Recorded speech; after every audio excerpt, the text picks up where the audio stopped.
Yo, good evening everybody, what is up? Hello Emerald, this was indeed the final fantasy video game. There weren't any more after this. What's up Satellite Sun? Here for a bit? Good!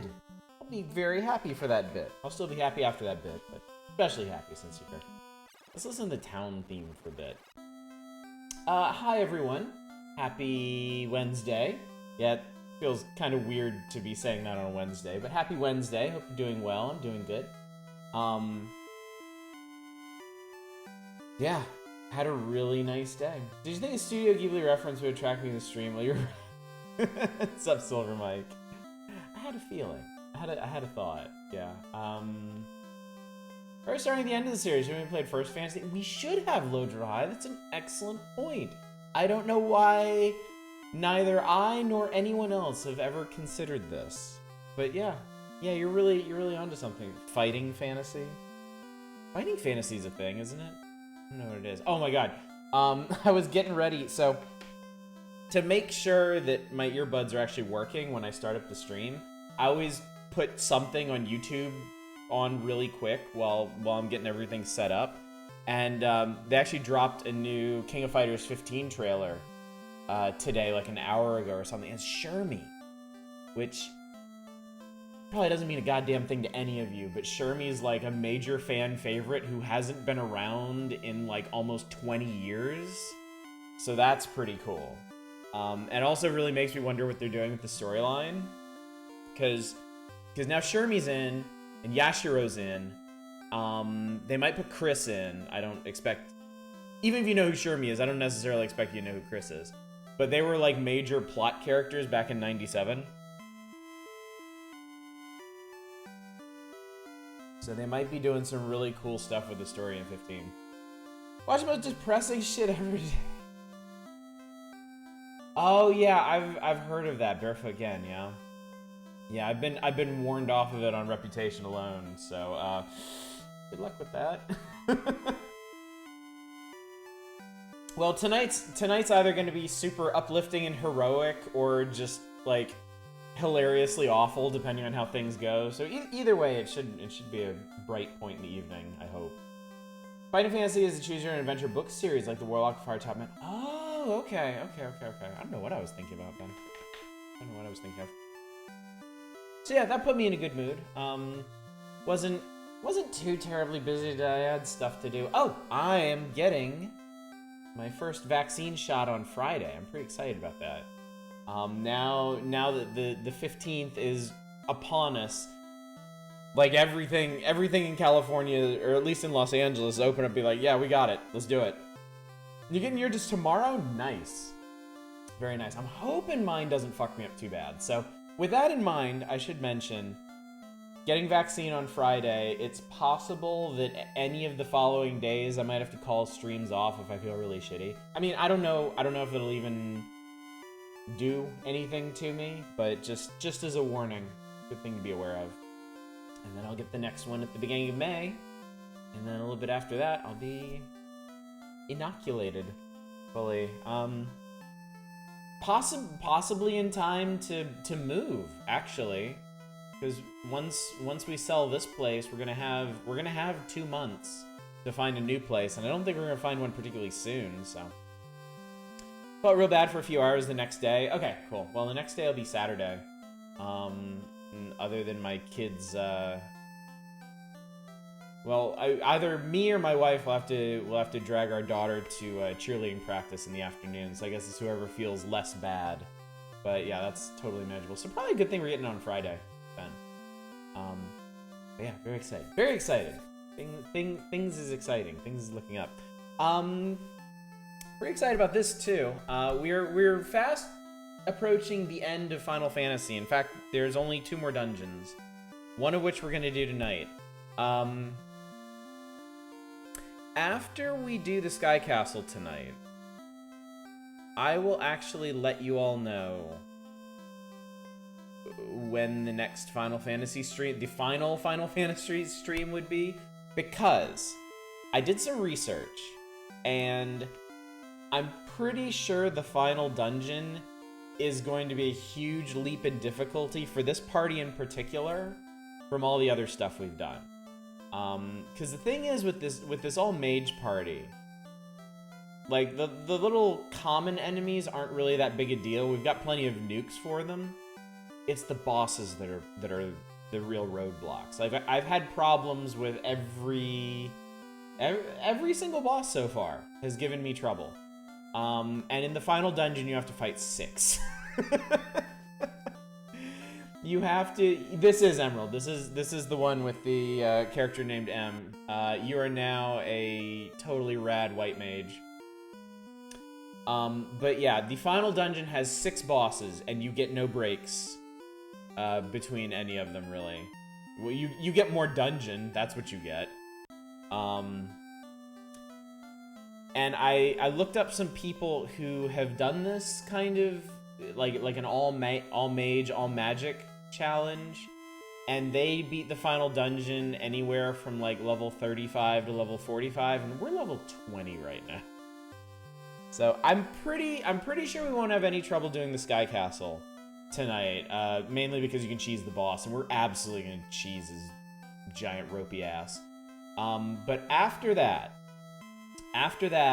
I'm gonna hold off on Final Fantasy streams, and I'm gonna do some grinding.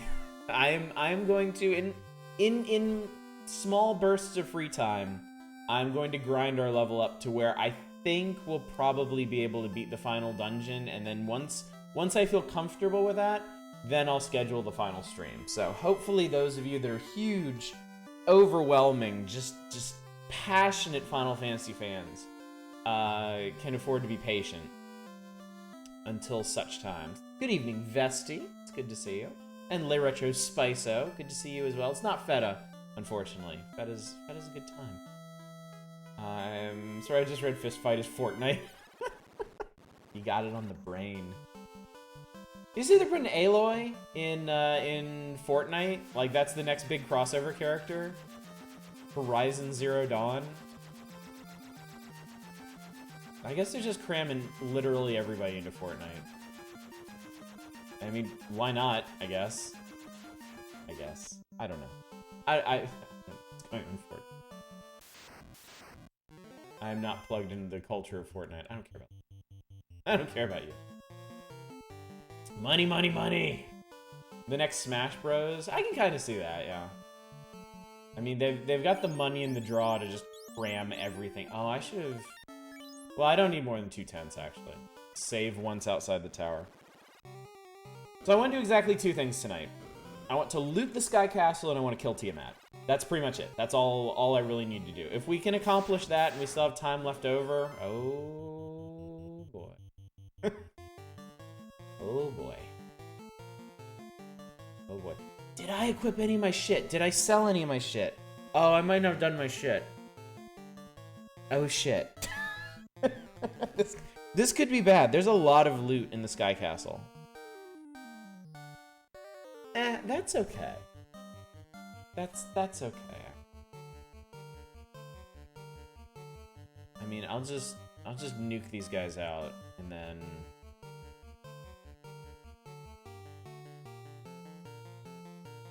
Thor's hammer. The wizard stuff. Which is the one that does... I just forgot which one does harm. Light axe, that was it. Oh, wait. Alice did have one of those, didn't he? Yeah, light axe, use that.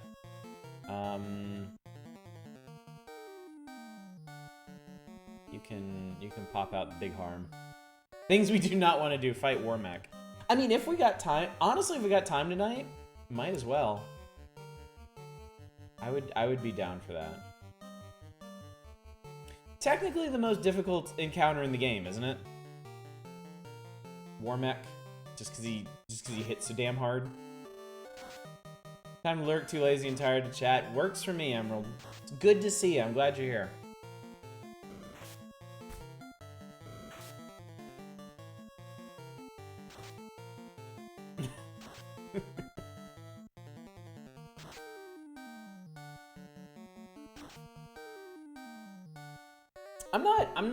I'm certainly not against the whole battle royale concept.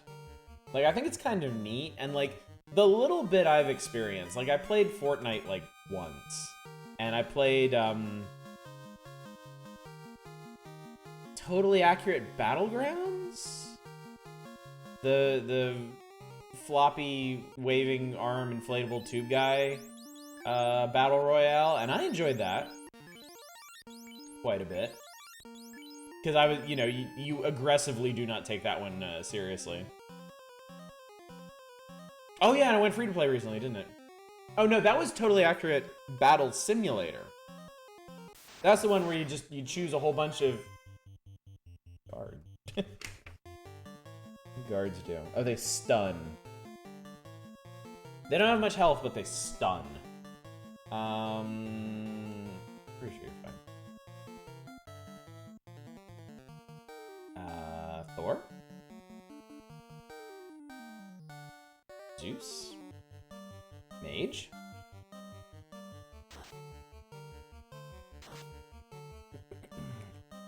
Simulator went 1.0, Battle went free to play. Oh, okay. I misunderstood. Alright, that's cool. You can tell this is where it goes full Ultima? Yeah. I honestly didn't even realize that the Ultima series went sci-fi as well.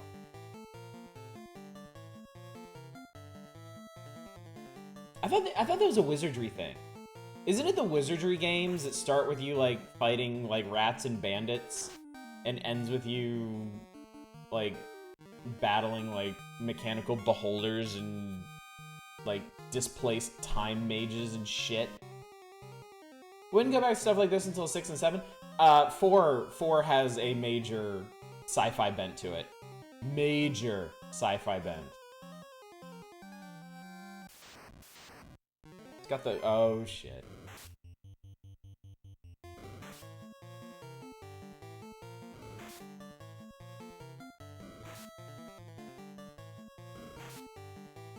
These guys not cast fire? I thought they did. No, they don't. Oh, okay. They're just assholes who poison you. Okay, that's not so bad.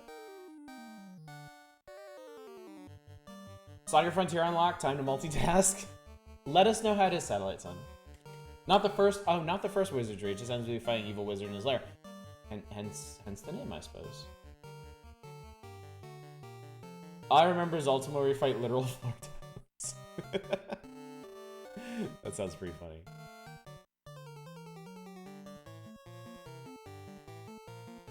Let's see. The wizard staff does something too, and I don't remember what it is offhand. I may need to go a bit harder. These guys have, I think, 160 hit points? Oh, that's where Dragon Quest got it from. It's interesting to follow the legacy of these things. Figure out where all these ideas and concepts came from. Pretty cool.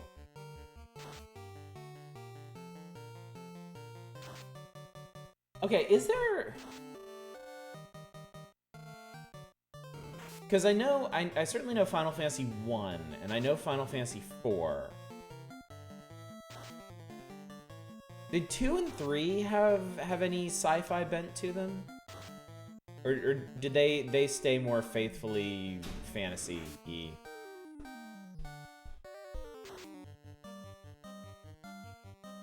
And luckily for Ultimate, your heroes get good experience with the floor from all the time they're dead, so his floor tiles don't stand a chance.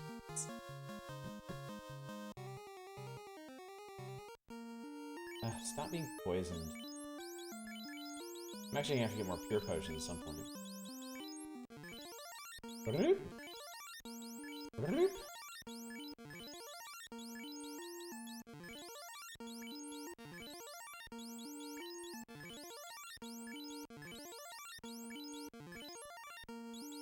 Weapon-wise. Okay, so I did redo equipment after we cleaned out the tower. Yeah, okay, I did.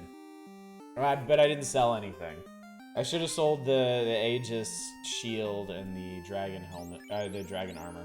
I'm gonna give this to you, because you can actually use that heal helmet to heal people. I assume like you can easily think they basically took Wordna and decided to give him a second form as a surprise. What's up, Ragnarokia? Just realized the problem actually focusing on the story in Final Fantasy XIV for once. I got a big climactic moment. Can't find a group at 5 a.m. Yeah. So I always kind of hesitate to,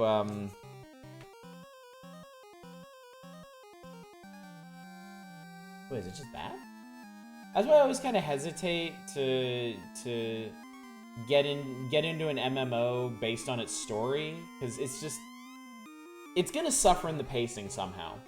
One of us escaped with a cube. He floated far to the west. So if you didn't think to get the cube before coming here, that's the thing that tells you should have gotten the cube, idiot. Go west, Light Warriors. Maybe I should play games and sleep at a more normal time? Nah, clearly the game's wrong. No, it's time is the problem. Time refuses to accommodate our wants and needs. Oh, I forgot to rearrange everybody. This sucks. I can't have fists separated from fight like that. I can't have M way down there. This is all messed up. God, I feel so weird. You know what I discovered, not today, a couple days ago, but I've gotten really into listening to them in the background of stuff. And I know I'm years behind the curve on this one. I know, but I finally actually started watching Red Letter Media stuff, and I've been really, really, really enjoying it.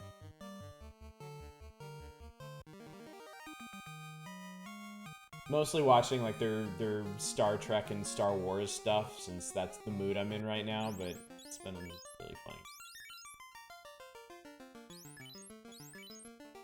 funny. Make sure to check out Best of the Worst. I watched one of those. Oh god, what the hell am I doing? I watched some of the reviews, for some reason never got around to watching more despite liking what I saw. I'm just kind of going backwards through. What I've really been enjoying is review, where they go back and watch stuff that they've seen before. Actually, I've been curious because I'm on a bit of a Star Trek kick right now. I'm still watching Deep Space Nine, and I'm playing that weird no money involved gacha that they put out. So I've been curious about Star Trek Picard, so I watched their review of the episodes, and oh my god. It was so funny. Just losing their shit. Okay, there is an encounter in here that I guess we're gonna have to do a couple times, since we're gonna make a couple trips to the Sky Castle.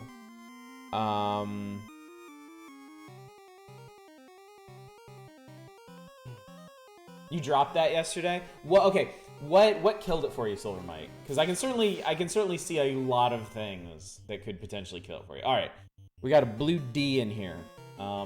Fire is apparently your best option against these things,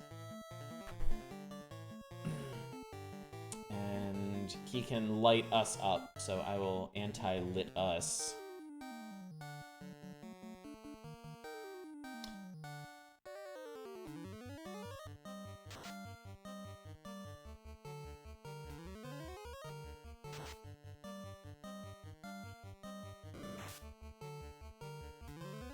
Think we're okay?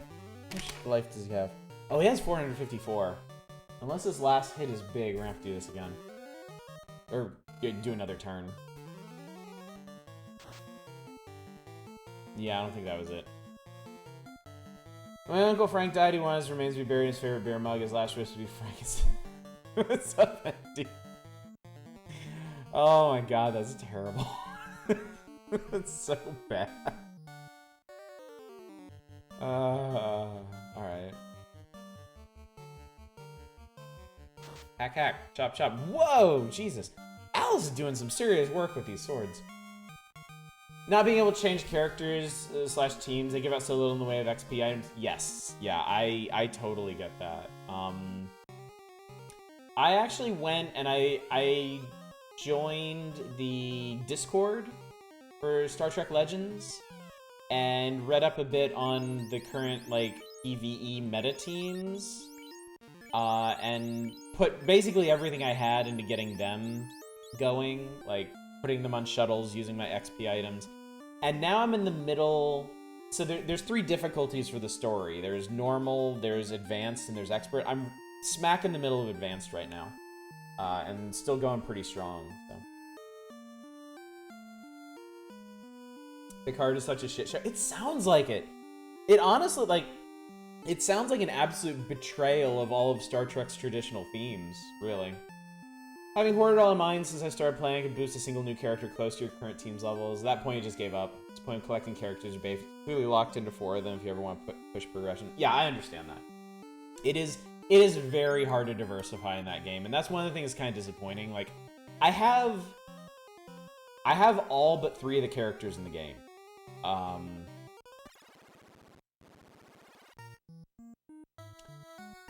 I forgot there's a different song up here.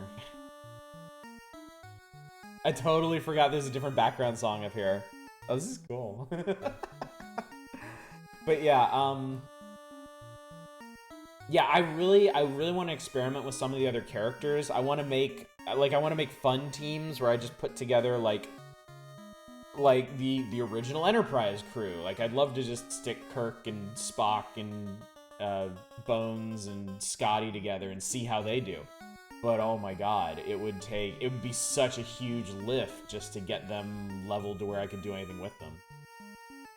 Or just spend tons of time grinding through the story again. To say nothing of skills, like, it takes forever to get the materials to skill up characters.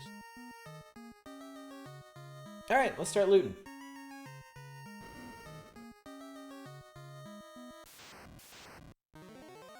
A Gurnaga. What does a Gurnaga do? Doesn't seem like much, honestly. Just some obnoxious spells. Gurnagas are nice desserts. Let's see what it does. I made the message speed a little faster tonight. I set it to 5 instead of 4. Yeah, shuttles do help, but they do take time. And once you get to like the advanced shuttles, they give like thousands of XP, but they also take like 4 hours or something. So you're getting fewer of them per day, and you're not. I mean, you can't do anything with those characters while they're out and about. So.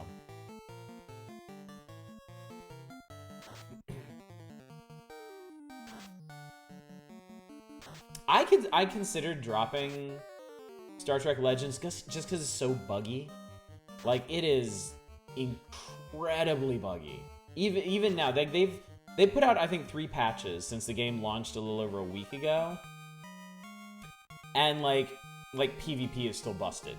Like, the guild activities, there's still basically no point to that.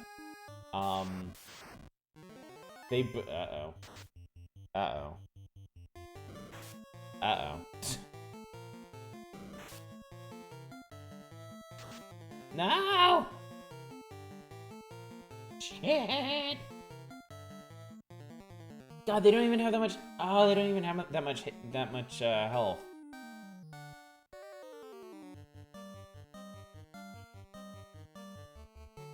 Let me see if I can blow them up.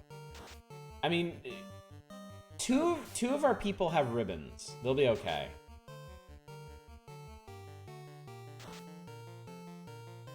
I forget, what is the wizard staff do?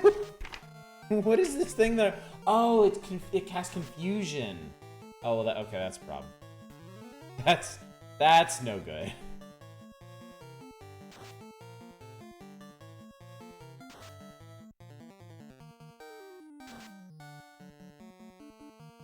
Talking about gacha game, character rosters generally don't passively level up. You do get XP items for them. Yeah.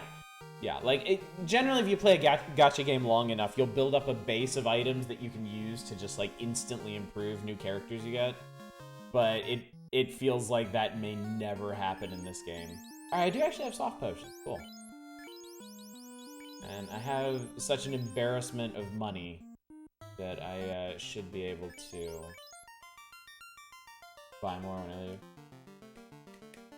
Try to fast forward text missions would crash every second encounter. When I stopped playing, I literally couldn't get PvP. Yeah. They did fix that. Like, PvP technically works again. Technically. But your opponent's levels are still dropped down to 1. So it's just you grinding out mostly pointless battles. Yeah. Oh, believe me, I'm not trying to convince you to return. I'm gonna keep playing it because my dumb lizard brain is still enjoying it and likes the collecting factor. And I'm also like, if I'm interested in a gacha game but I don't get in on it from the very beginning, it feels like such a waste.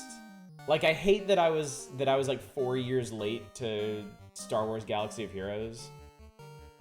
Especially that game, because it takes a million years to accomplish anything in that game. Alright, this guy is a problem, actually.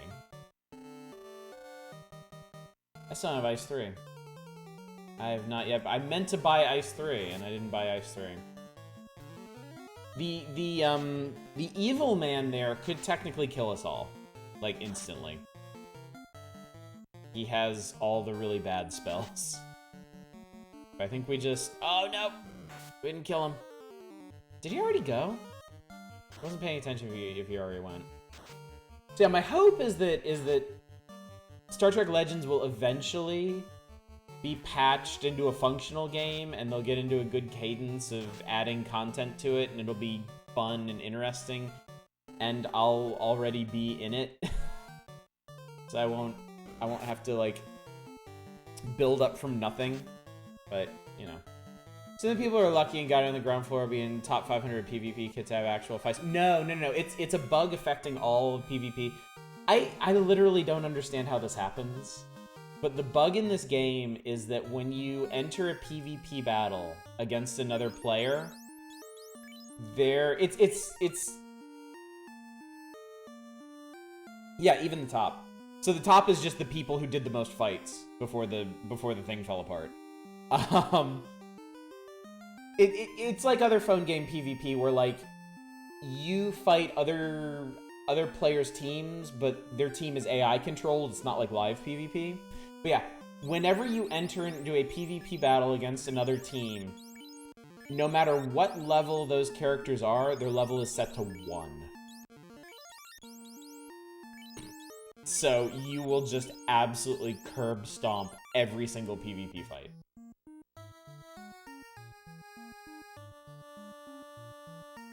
You still get rewards. You actually... One thing that's interesting about the game, you actually gain EXP. Wow, fucking really? I guess this box is just completely surrounded by eyes. I don't remember what... Well, I'm sitting here in front of a book that tells me everything. I might as well look it up. Not weak against anything. Only 162 hit points, though. Casts all kinds of bullshit that I don't deal with. So... Zappo! I want you to die.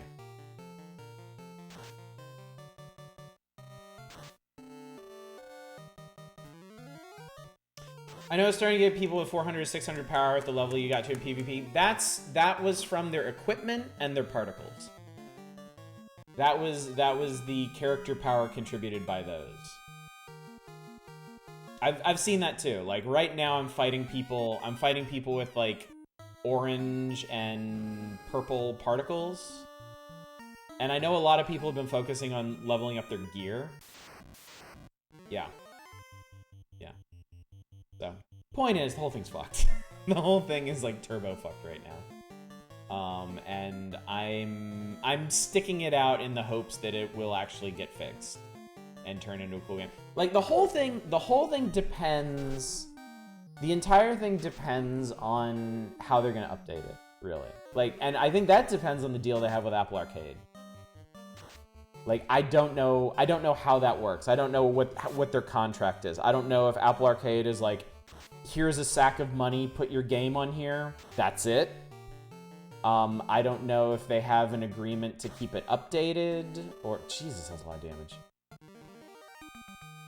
I don't know if they have an agreement to keep it on there and regularly updated for X number of years. I don't know if they're expected to have a certain number of players. I don't know.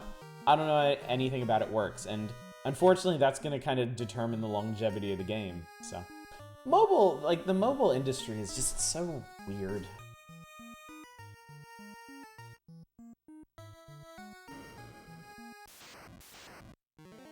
Man, they love this grouping, don't they? Had Jordy, tech-based character running with double orange shield augments, and he never got a shield from them in any game mode. Yeah, I think there's aspects of particles that don't work either.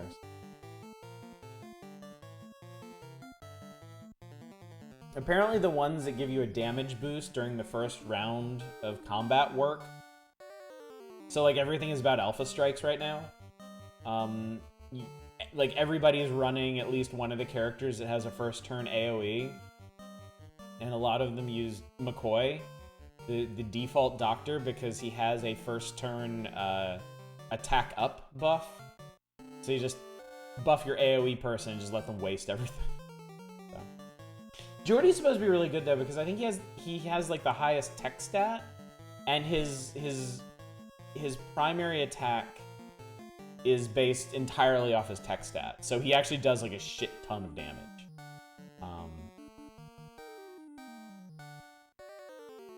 I kind of wish I worked on him. I like the team I have right now though. I'm using who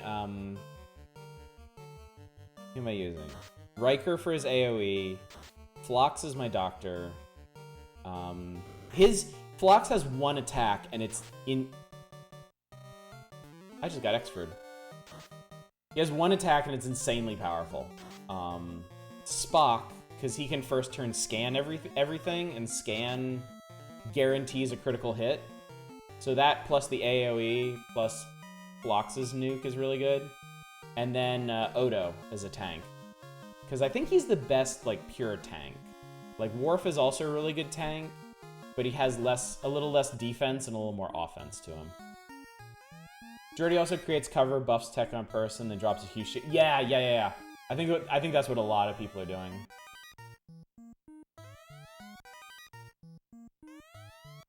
Yeah, I would like to level Jordy at some point, but yeah, it's exactly what we were talking about. It's such a huge pain in the ass to level and gear up anyone who's not like a main character for you. So the Bane Sword casts Bane when you use it. That's what we're going to use against Tiamat when we face him later. Alright, we are full up on armor. So I think it may actually behoove us to get out of here.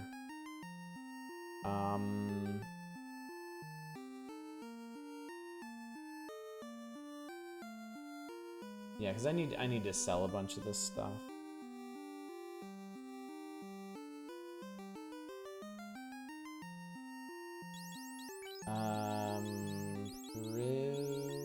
Who doesn't? You have a ribbon, you have a ribbon. Okay. So I'm gonna have you equip that. You might as well use it. There's a third ribbon in here on the next floor.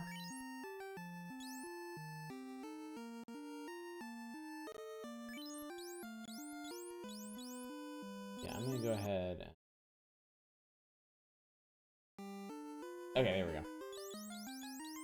I'm gonna go ahead and get out. We're gonna make a couple trips here tonight. I'm not fighting these things. You kidding me? Absolutely not.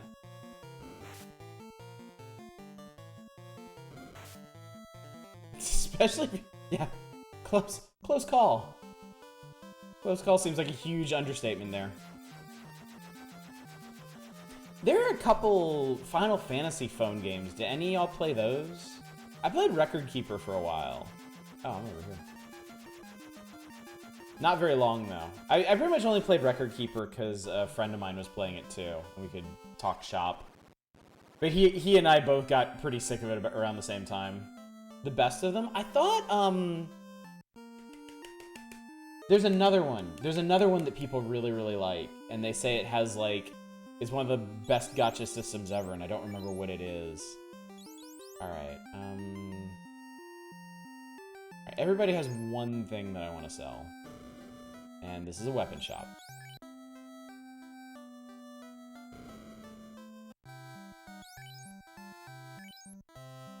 Alright, you... Yeah, I'm gonna sell these heal helmets. They heal... They restore HP when used in battle.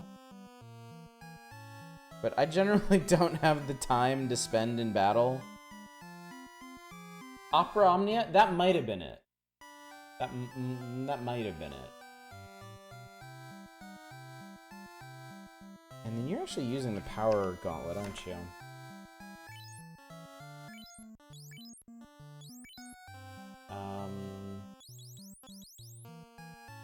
I'm sorry, you really don't need these crappy gloves anymore.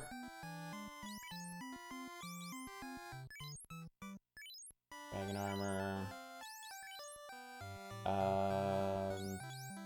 Ages and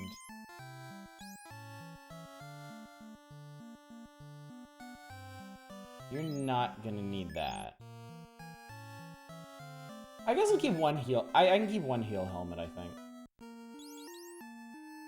We're gonna find some interesting stuff up here. Oh, there is a caster item that casts ice too, but it's armor. Be a bit of pain.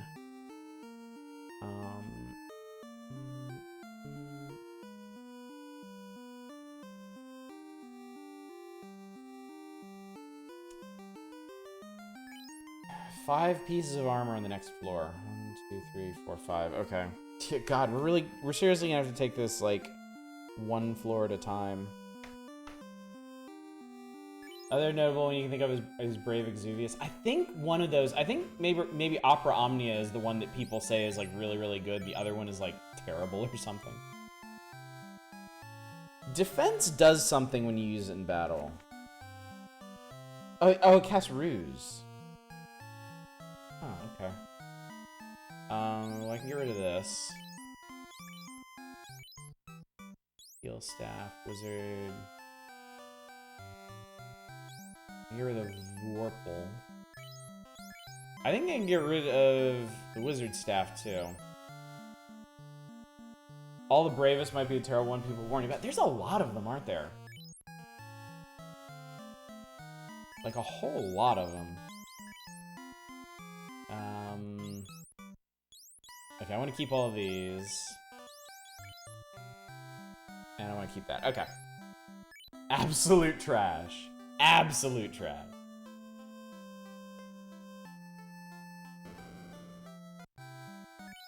Alright. Restock potions and tents. Maybe pures. I need to get softs too. I can probably go to maybe Melmond for that. Possibly. And then I need to pick up some more magic. Let's see.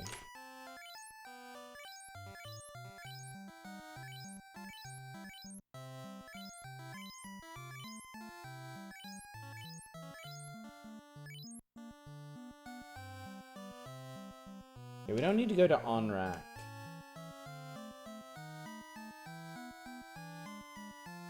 Gaia is where we need to go.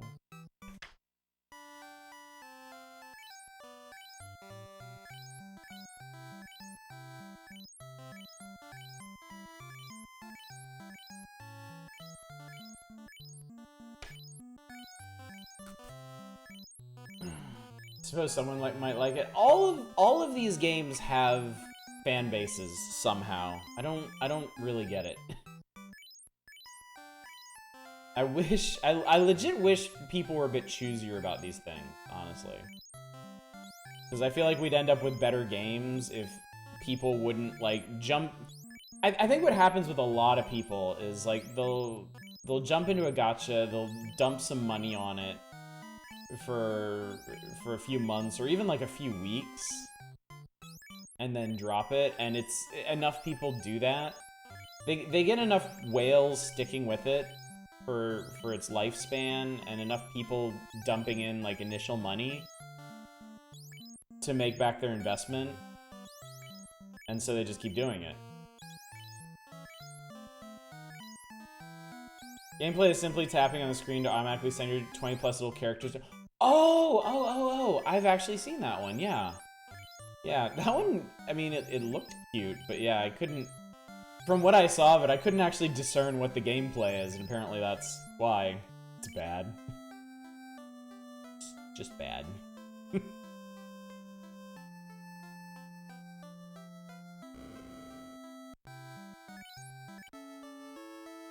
Yeah, I don't know. For me, it's like... I really think it's the collection aspect that hooks me on these things. I like having a collection of stuff.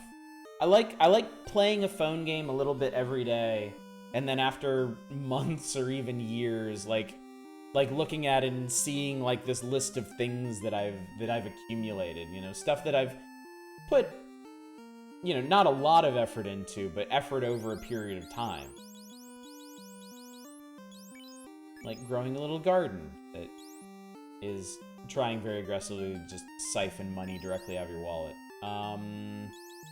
Alright, so I need level 7 spells. We're gonna get them in Gaia. Because the on-rack ones are trash.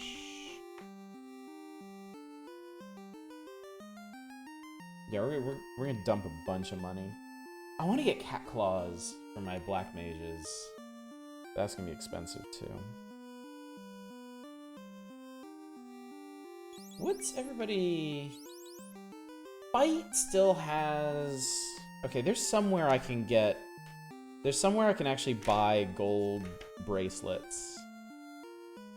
And I think I want to do that. I think there is. I thought there was. Oh, maybe not.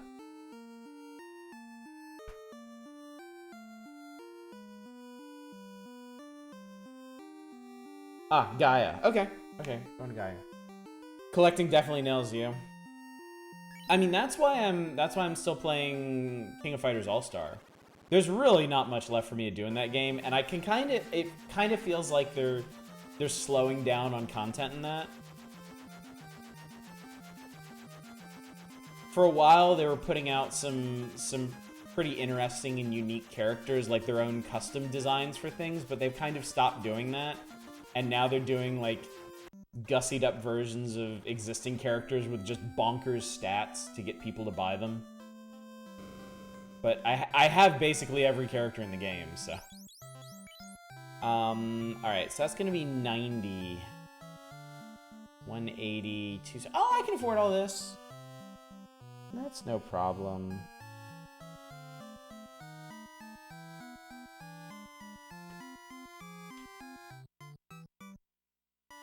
We are actually going to use... Yeah, we're going to use Brack. We're going to use Brack on Tiamat, hopefully. These guys will cast Brack, and then I'll give somebody else the Bane Sword. I can relate to that. I still log into Grand Blue Fantasy every day, collect rewards when they do special events to give out multiple 10 pulls, even though it's gotten to the point where like half the super rares I find are duplicates. Yeah. Fist, learn Brack. Fight, learn Ice. Fight, learn Brack.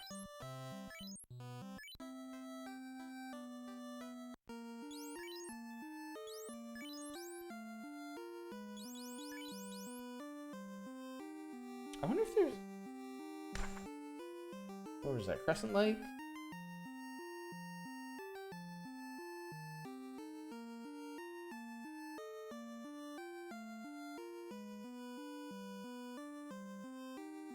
Okay.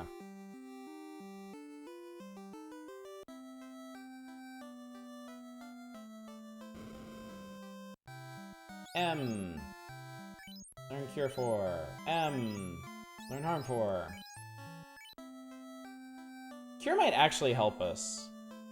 Oh wait, I don't need to buy gold. Ah ha ha ha ha ha ha ha.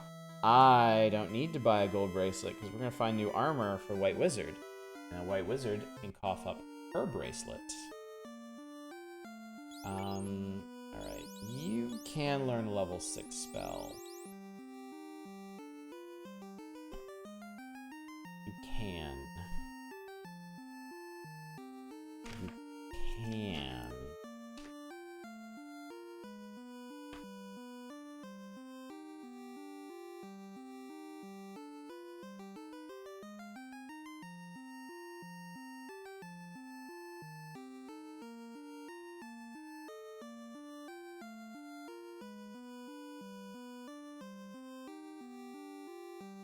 Alright. I'm gonna head back to Crescent Lake and get a little bit more magic.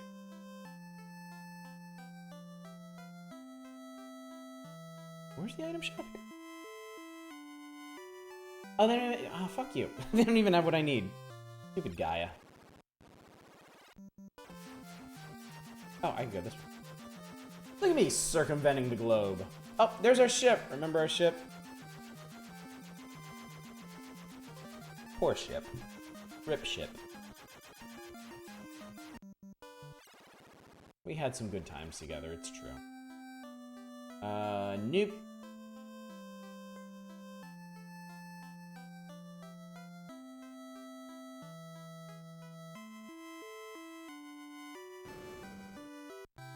Who will learn the spell? Alice. Learn Lit 3, please. What does M have right now in terms of Invis 2 and exit? Okay. Alright, I'm gonna teach Alice exit. And I'm gonna teach M Fog 2 actually, because apparently this actually works. Apparently this is actually useful.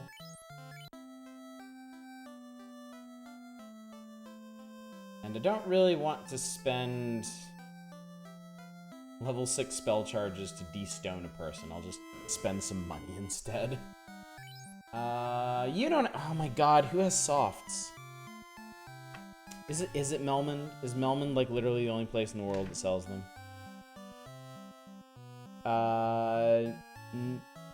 No. They don't have an item shop. That's weird. Elfland. Alright, back to Elfland.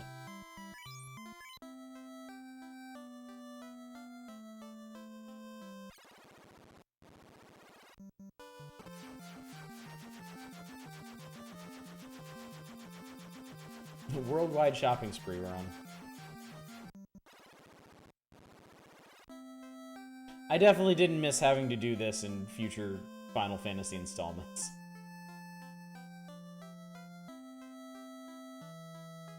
Like, thanks. Thanks for just making shit I need available anywhere, game. Actually, what I really liked was in, like, the much later games, where they just put vendors on your ships. When they just started giving you, like, fully equipped airships. Honestly, I'm kind of surprised they never reached the point where they just had, like, a free stock for you to pick from. Like, it almost seems kind of pointless to make you buy this stuff after a certain point. That's something that always bothered me about JRPGs, is like, no matter how renowned you are, no matter how famous you are, no matter how much of the fate of the world is riding on your shoulders, some asshole is still gonna bilk you for 800 gold for a potion to save your life. Vendors at save points is the future of gaming? Yeah, I agree. I agree. That's the progress we need.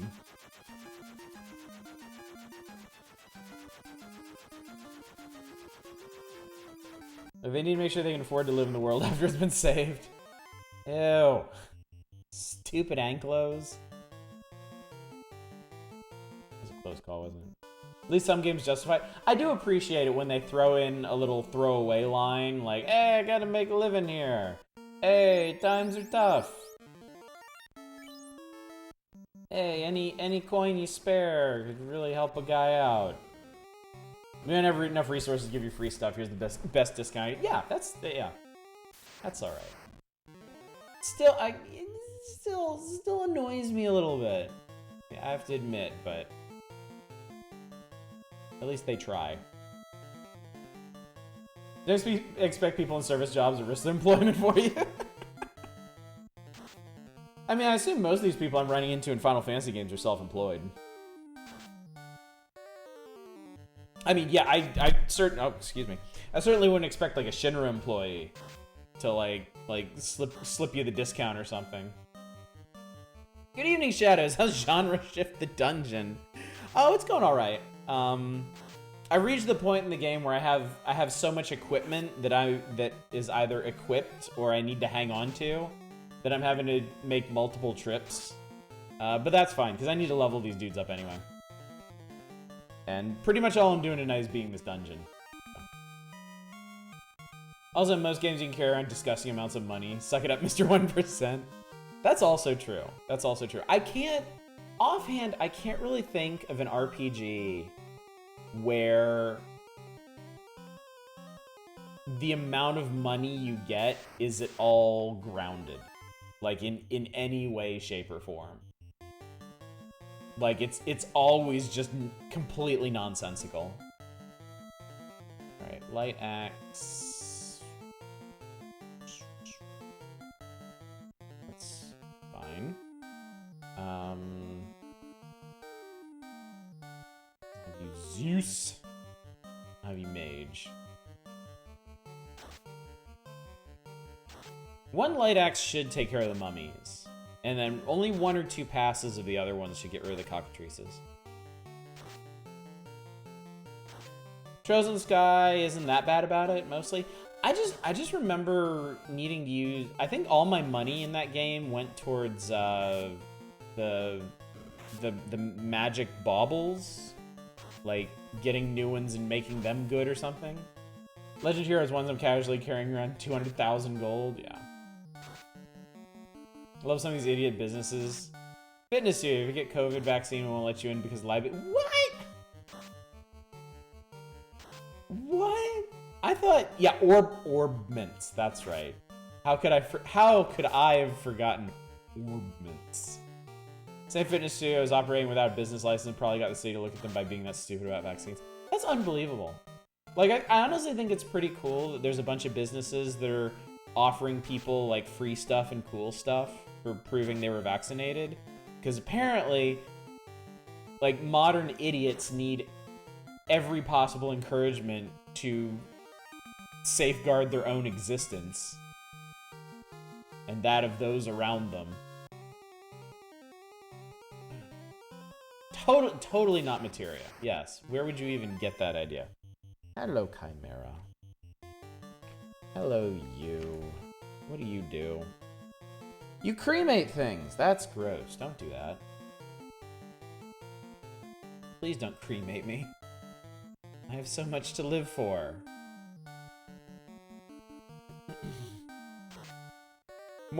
They were, you know, orb mints were really interesting. I really liked that system a lot. Trails in the Sky 1 was a lot of fun. I really enjoyed that game. I wish I'd finished it. I got pretty far into it. And I think there was a... Wow, 2 hit points.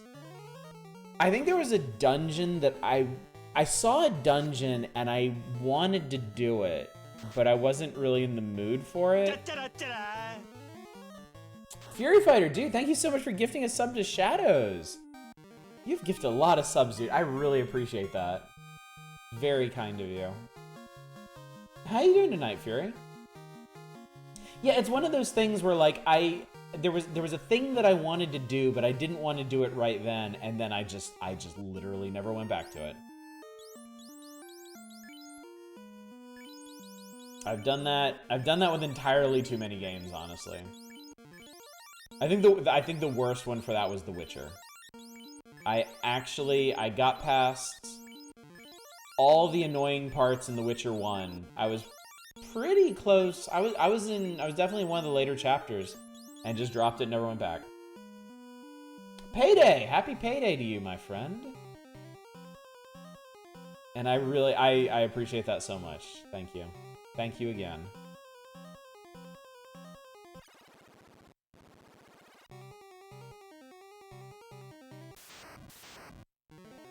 Too bad. I liked how The Witcher closed out. I want to go back to it. Like seriously, I fully intend to go back to Witcher 1 sometime. I know it's gonna be rough. Like you don't have to tell me. I know it's gonna be rough to go back to, but I want to. I really, really want to.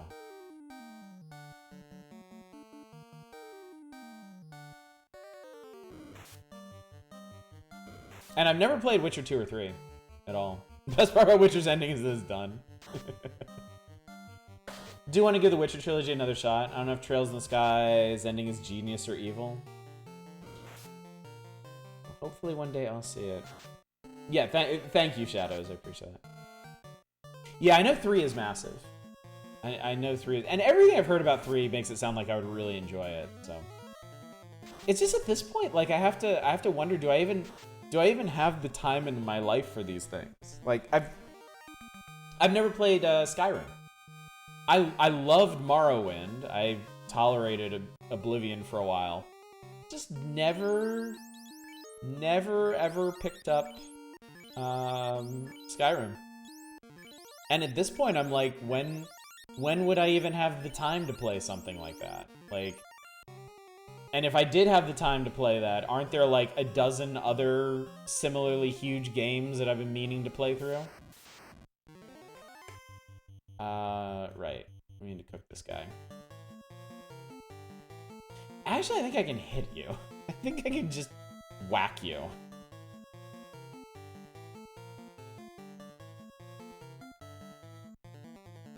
Uh-oh, that's bad. Thunder can do a shitload of damage. Like that. Thunder can just instantly kill people. It's too hard for you to like Skyrim's combat. Skyrim just felt too simplified to like it. Considering how much I like Morrowind, I might not end up liking it then. The magic was boring as hell. That was I have a friend, one of my coworkers, who's just huge into the Elder Scrolls games, and played a lot of Skyrim, enjoyed Skyrim, but that was like his chief complaint, is like he made all kinds of crazy magical bullshit in Morrowind and was very disappointed that you couldn't do that in Skyrim. Just missing every system you like about previous games. I wonder what it would take to get them to circle back around to that. Nothing, I guess. I guess Skyrim and Elder Scrolls Online were just entirely too successful. Get the hell back up, fight.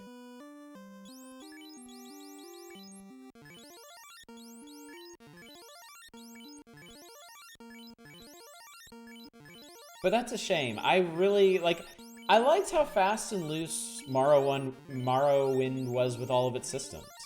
Like, I loved that you could make your own spells with so few limitations on them. Like, if you wanted to make some giant apocalyptic spell that did, like, every damage type to everyone in the zip code, you could do that, as long as you could figure out some way to cast it, too. I thought that was really cool.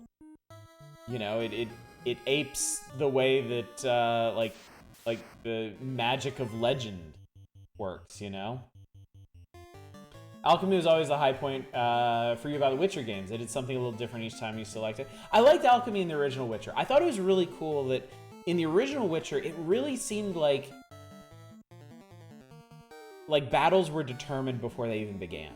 They were determined entirely by how you prepared Geralt for battle. which oils you used, which sword style you used, which sword you used. I like that a lot about it. And also that the actual execution of battle was basically just a rhythm game. Elder Scrolls removed systems from the previous case in Morrowind. Yeah. Yeah, I believe me, Oblivion being a big step down from Morrowind,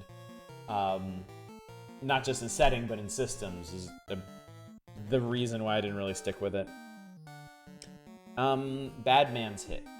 Bad Man's Hit hard. Do not like the Bad Mans. Zappo you? Zappo you? And Zappo you? And Zappo you? Ow. Ow. Oh, my fist. These guys had no particular weakness, so this may or may not work. Something compelling to me about preparing for specific monsters, like chugging certain elixirs, potions, and hockey. Yeah, no, I completely agree. That was like the big appeal of Witcher 1 to me, was that preparation, the research and preparation.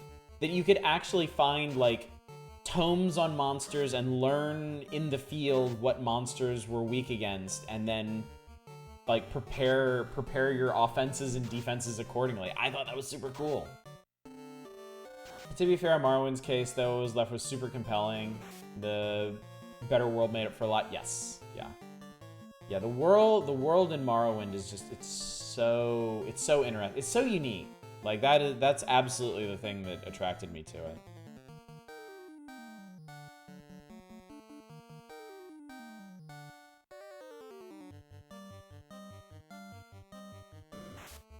Please stop hitting fist. I only have so many charges of life, you assholes. Witcher 2 required you to sit down and use your potions outside combat, adding an element of ritual to it. Yeah, I think I would like that. And then Witcher 3 was maximum convenience. Now, I imagine after 1 and 2, you wouldn't mind that at all. Daggerfall had some genuinely awesome mechanics that never return. Freeform climbing mechanic. Town festivals, boats, being able to go to court after getting arrested. An ace attorney your way out of jail? That's really cool. I know pretty much nothing about Daggerfall, other than, I mean, I was just kind of getting into PC gaming again when Daggerfall was relevant, and I just remember hearing it that it was like the buggiest game in the world, and I was like, okay, well, whatever. I'm so thankful my roommate in college who put me on Morrowind. Because I never would have even realized it existed if he hadn't turned me on to it. But I was hopelessly hooked on Morrowind. I love that game. I've played through it multiple times. I've only beaten it once. Because, I mean, the point of that game isn't really beating it, you know? Oh, what's this? Oh, come on. Seriously. You need to do this. None of games have you getting arrested and going to court. That's true, Chrono Trigger did it. Another reason why it's one of the best. Still one of the best court scenes you see in an RPG. I agree. It's great. It's a classic. Should I get to the point in Monster Hunter where I spec out specifically for a hunt? Not there yet, though. I imagine you've still got a ways to go, considering how big those games are. Missed the element of ritual. Witcher 3 also just complete convenience made it easier to constantly be using your potion.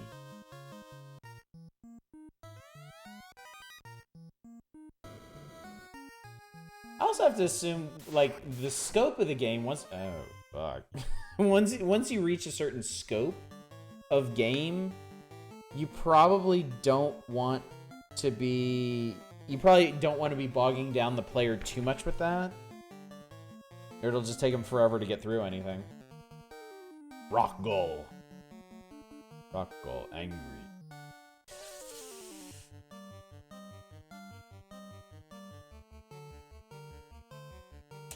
Kinda don't want to do this. I don't think I have to do this. Because they use a bunch of time-based spells. And I don't want to deal with that. They're already making me dumber. There we go. This is genuinely one of the first times you thought about cause and effect and actually role-playing an RPG. Yeah, because they show you. They show you exactly what it is that affects their decisions. And that's really cool. Alright, piles of money. I love those. They buy me magic. Monsters strike first. No. Asshole. I don't think we'll need that much to kill this guy, so maybe we can sneak in a bit of healing here.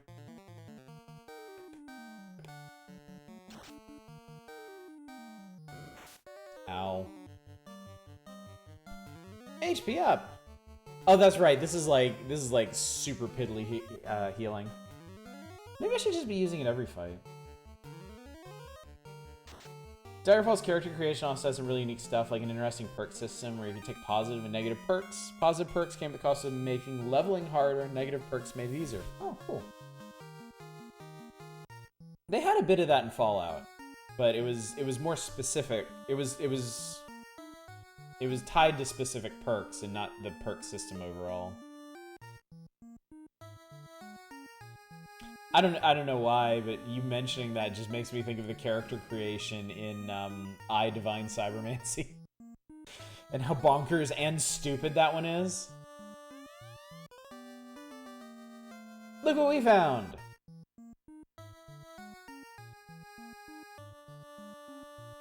We found adamant. Big chunk of rock. The legendary metal. Bet you remember what we can do with this. I hope you remember what we can do with this. Hello, I. How are you?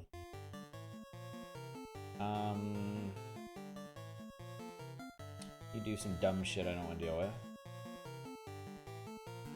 Zappo! Adamant, I like that guy.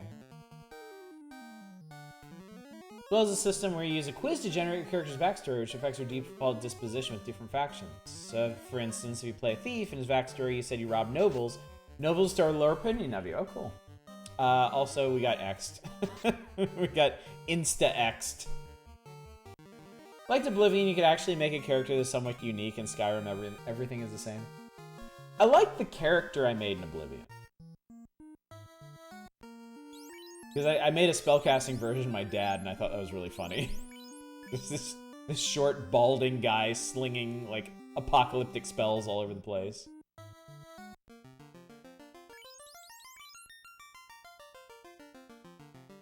Hated how nobody acknowledges the Dragonborn. It makes me think a bit of Morrowind. Yeah, do people ever... I don't think anyone ever stops calling you Outlander, right? Even if you follow the main plot and establish yourself as the... What was it? The Nerevarine?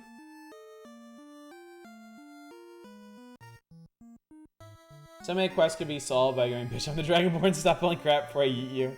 The dialogue option is non-existent in every quest. Leveling system of Oblivion just killed it for you. The game just never got fun. What's up, not a roguelike? Oh, I love Morrowind, yeah. Yeah, Fury. Current run's a healer. No offense besides the staff and paralyzed spells or drain strength. That can be really powerful, though. That can be really, really powerful. Alright, I'm running out of ice spells to huck at you. And you're not actually that threatening, so... You get discount ice. Wow, discount ice is actually good. Sometimes. That sucked. Dagoth calls you Nerevar if that kind. Well, I mean, I don't think you can even get to Dagoth unless you're proving yourself as the Nerevarine, right?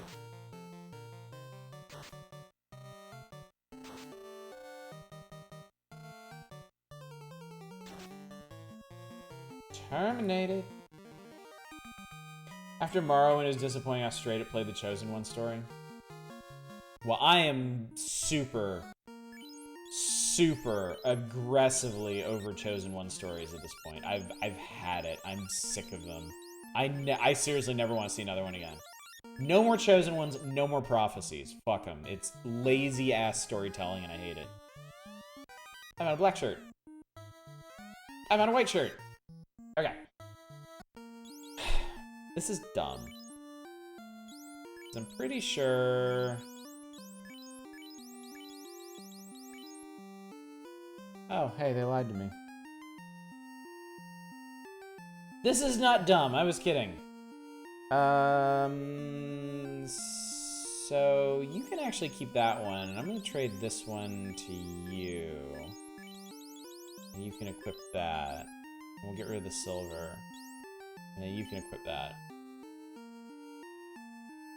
Ever play Divinity Original Sin 2? No, I really want to play the Divinity game sometime. I would really, really, really like to play the Divinity games at some point. Daggerfall is also lacking Chosen Ones. You're just a squishy dude, and I love that. Kind of liked how Morrowind made the idea of Chosen One debatable. I did like the way Morrowind approached it. I liked that there were a lot of perspectives on the whole thing. That, like, the whole thing, it's met with skepticism the whole way through. And, like, becoming the Nerevarine is kind of more about, like, the political aspect of it. Actually, like, uniting the clans and the guilds. Rather than just being blessed by the gods on high. Which is funny, because the gods on high aren't actually on high. They're right there fucking with you. So, like, if anything, Morrowind should have a much more direct, straightforward Chosen One story, because the gods are right there to be like, yep, it's him. That one, that one, that one there. Yeah, listen, that one. But they don't do that. And within the context of the game, it feels like even if they did, it wouldn't matter. And I love that. I think that's really cool. Alright. So everyone is ribboned up except Fight. And Fight has the pro ring. So...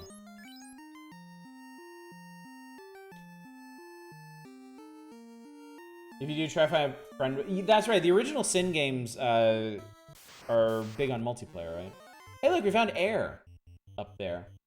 Control summed up well in the beginning. You must choose to be the chosen one.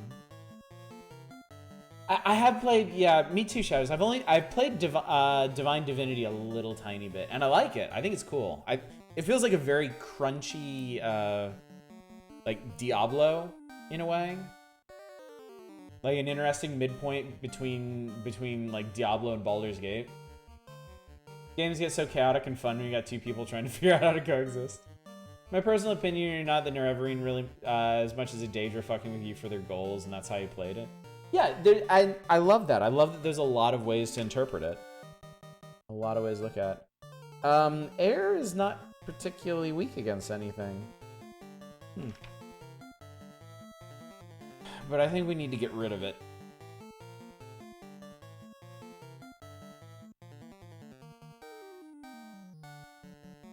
That'll do light. Okay, so the black shirt is the Ice 2 casting item. So now, at long last, I can cast Ice 2 without needing to use spell charges, which is nice. Laverouse! Okay, that was a major low ball on Air's damage. That could have been way worse.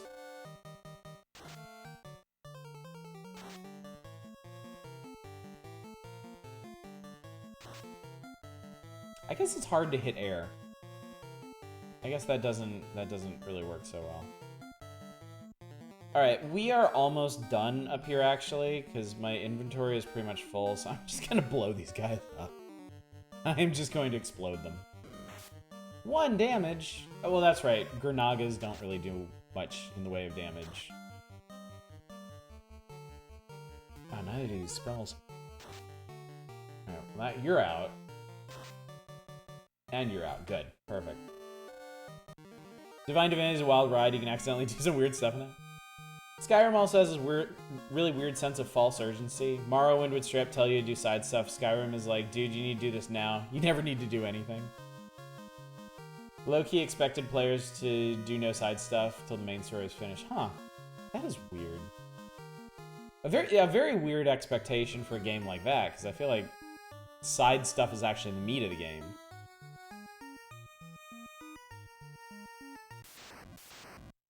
Like straight up Morrowind, as much as I like the story in Morrowind, I don't feel like the story is the point. I feel like the real fun of Morrowind is just fucking around in the world.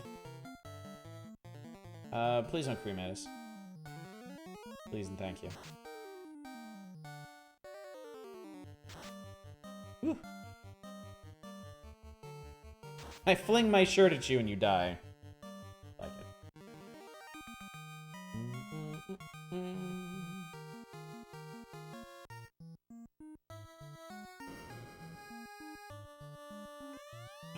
No!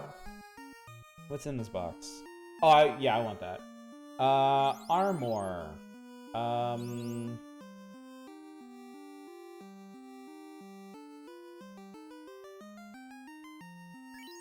I think the silver... Actually, let me look up and see which one's worth more.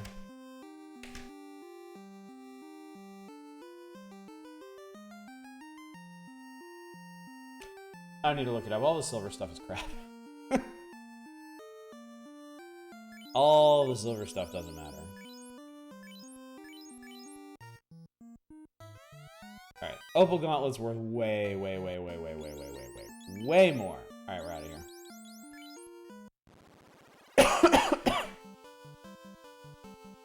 We'll go dump this stuff at Gaia. Tyro and Wyverns. Do I have something for this? Am I gonna die if I do? Is this actually a really bad idea? No matter. No matter. No, not item. Alright, let's use some Ice 3. Maybe I should try Brackham.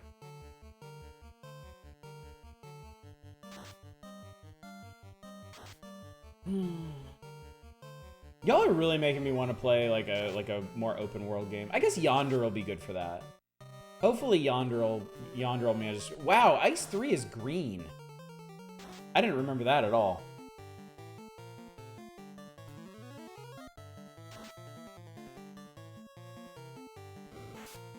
When we're done with Heaven's Vault, we'll roll on to. What if I just hit you? When we're done with Heaven's Vault, we'll roll right on to Yonder.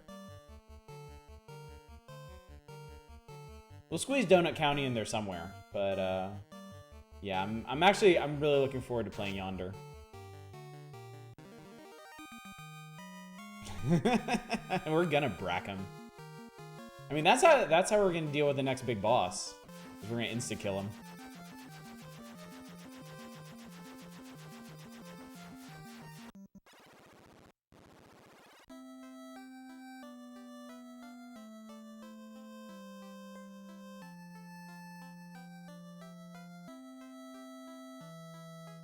Oh, there it is. Okay.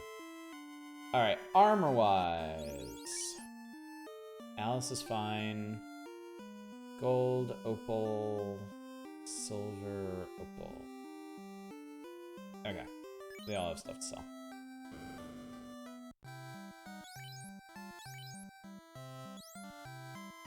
Cool.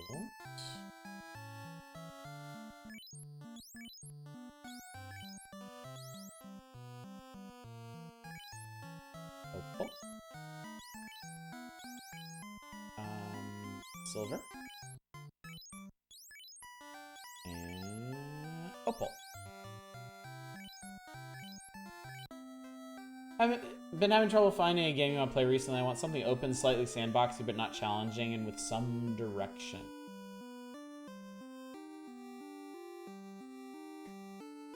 Sounds like Dragon Quest Builders too. Honestly. Alright, I guess we didn't actually find any new weapons. Do anything about it.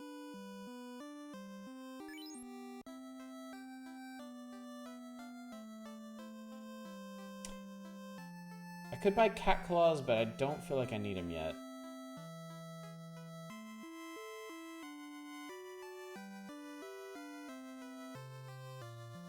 Feeling came from watching my partner play Dragon Quest VII a lot recently.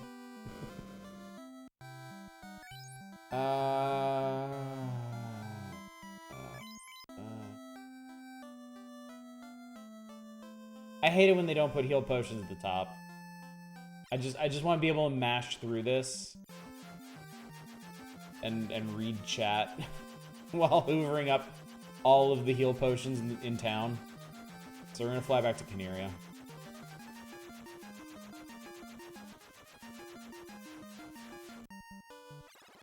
Yeah, I'd kind of like to play something substantial in my free time. I don't really have time for it.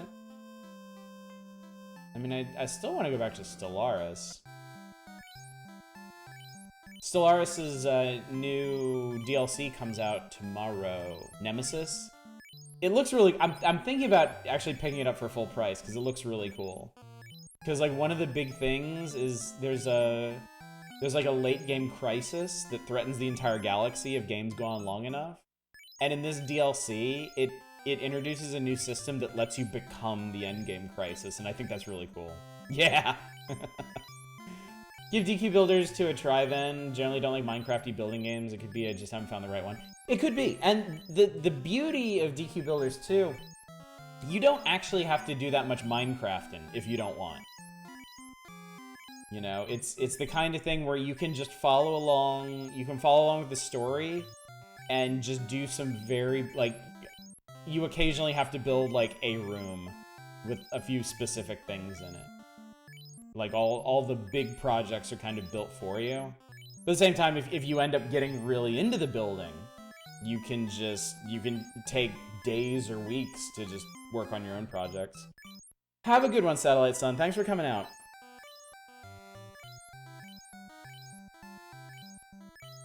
I'm hoping, since the new Stellaris DLC is coming out on Thursday, I'm hoping that there's going to be a sale on their DLC. I think I'm actually going to pick up the rest of it too, because I'm missing the big Federations DLC, and then I think 2 of the story packs. Also got an obscenely long demo, so you can get. Yeah, that's true too. Yeah, you can just play the demo for like. What, like 10 or 12 hours? That should give you a pretty good idea whether or not you're going to stick with it.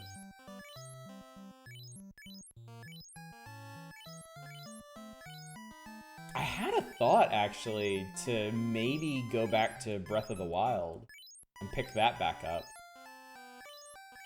Because I'd pretty much just done, like, the opening area of the game. I hadn't done a whole lot besides that.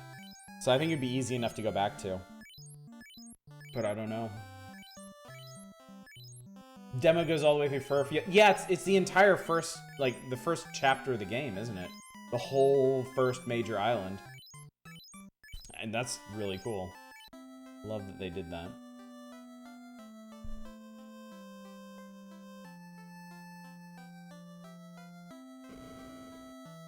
Oh, we need to do another thing. Oh, does it stop before the boss fight? Wow, what a tease. I guess that's fair though. That's still a lot of gameplay.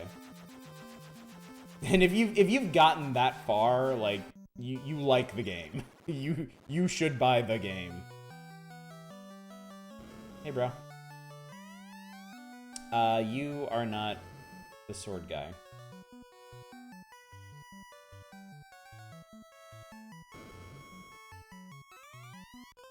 Adamant! Now let me make the sword for you. Here, the best work I've ever done. It is my gift. In the remake, like in the Dawn of Souls remake, isn't there like a little animation of him like hopping all around his workshop here, actually making the sword before he hands it over to you? I feel kind of like the limitations of this game make some of these scenes really funny.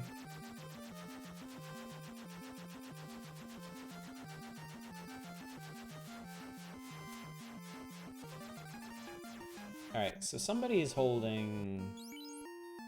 No, not magic, weapon. There it is, the Excalibur! 99 point... Yeah, you can't... No, wait, yeah. It's a Night Sword. Ending a demo just for a boss fight is diabolical and smart. If it was any other game, I would find that really, really slimy. But just considering the scope of the DQ Builders 2 demo, I think they earned it. Also, apparently a save bug that happens in the full game near the beginning, and the apparent way to avoid that is to play the demo because it doesn't have that bug. Yes, I will sell the legendary sword that guy just spent his life pursuing and creating. Thanks, bud. Thanks, Chief.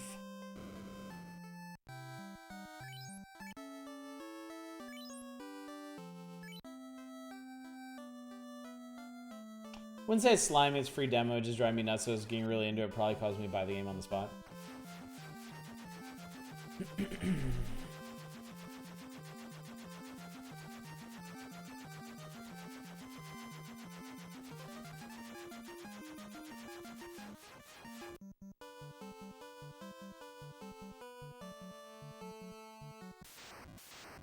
No, I don't want to fight this thing. We've been over this. I think the big thing that I need to do between this and whenever our final stream of this, I gotta get Fist and Fight over 300 HP. Because I think there's a lot of stuff in the final dungeon that can just straight up obliterate them for having less than 300. I mean, the pro ring helps, but like, I forget who it was last week explained to us. There is no complete immunity from anything in this game. And in a dungeon as long as the final dungeon in this game, I really would not want to take any chances.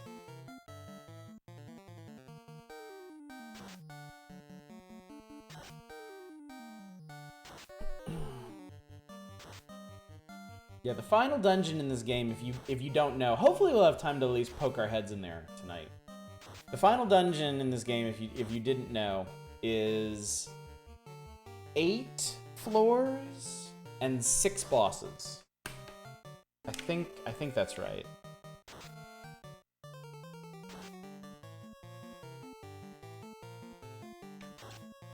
Yeah.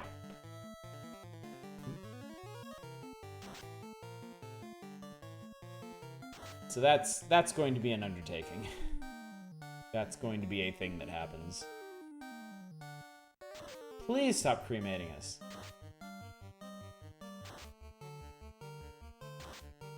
Man, not having a ribbon on fight really hurts.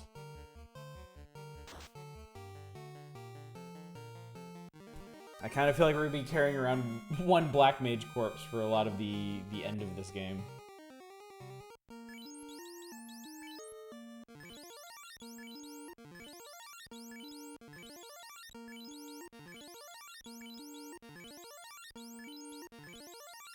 I mean, that was only 2 chimeras, and I messed fight up pretty bad.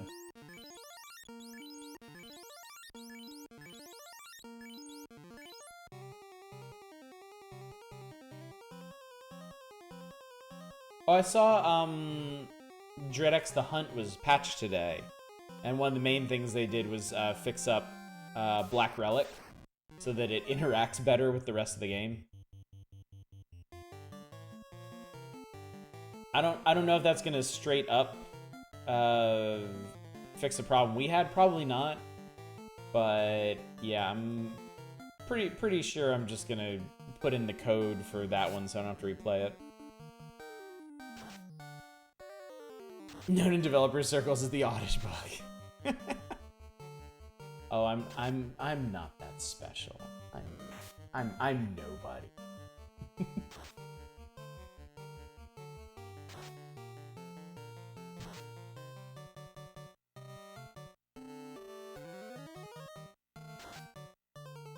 My kids, my youngest daughter, my 5-year-old, is still wanting to play Carcassonne every single day.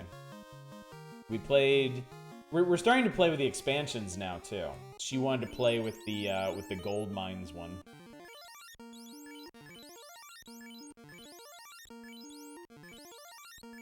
I beat her ass, but she still had a really fun. She still had a really great time doing it. I want to hold back when I'm playing with her, but I also want her to understand the game.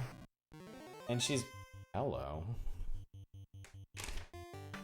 So this den.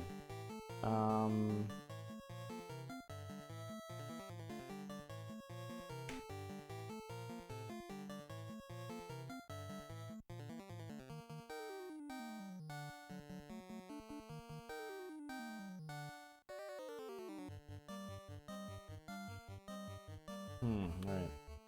Like poisoning.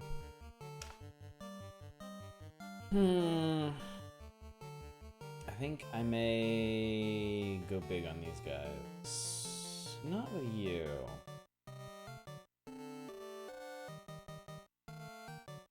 You can hit that guy.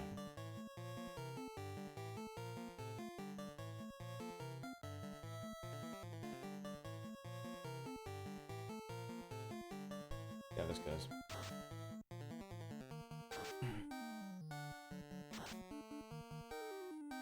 Yeah, I try to be nice and not like hoover up all the points or like screw with what she's building, but then at the same time she forgets the point of the game a lot.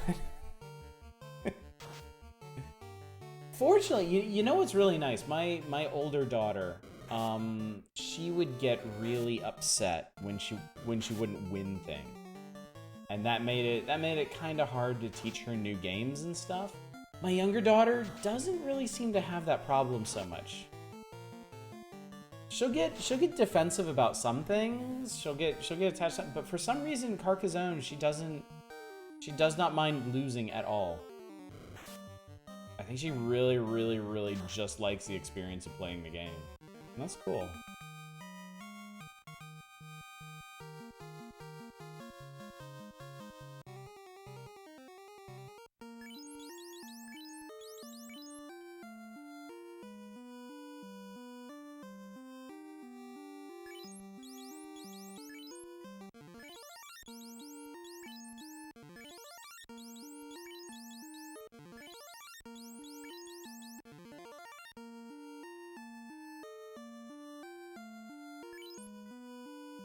If you're wondering why I'm making a face, it's because my earbuds went out again.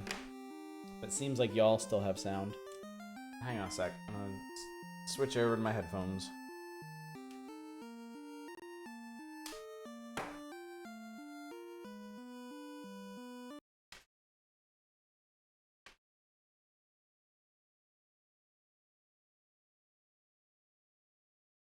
Nope.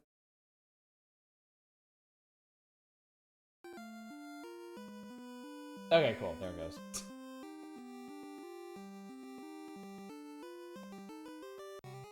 Okay.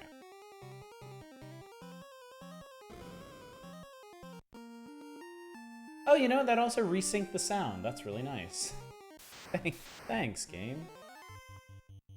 Alright.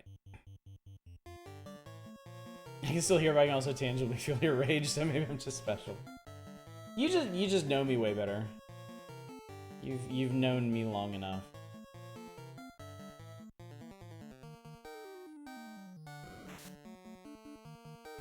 It's saying Blue D uses fist. It's super effective.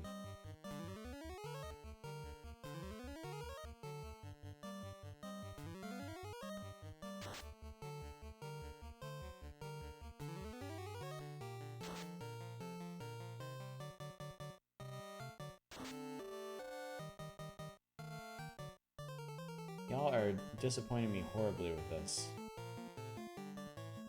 Use that shirt.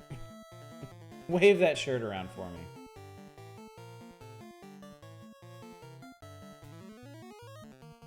So white shirt casts Invis 2. Which is pretty cool. It's probably one of the most effective defensive spells in this game. It's not, like, not a good example of that, but such is life.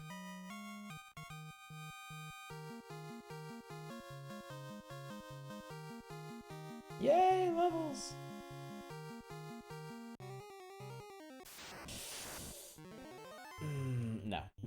Nope. No. Not right after that, thanks.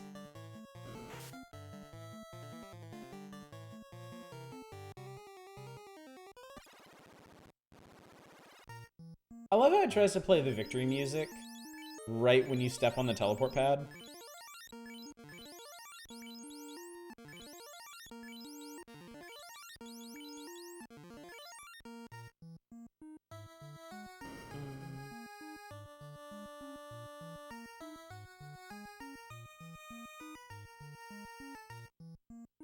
All right. So this floor, I'm sure you can tell, is just an eight-pointed star. We just need to walk down to the other side of that.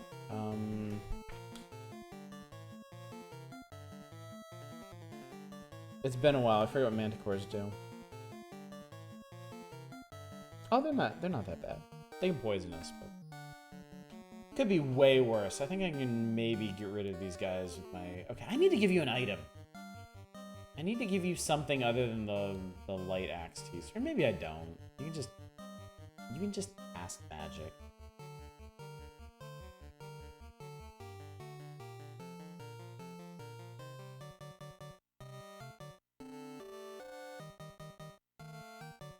Or I could give him the mage staff.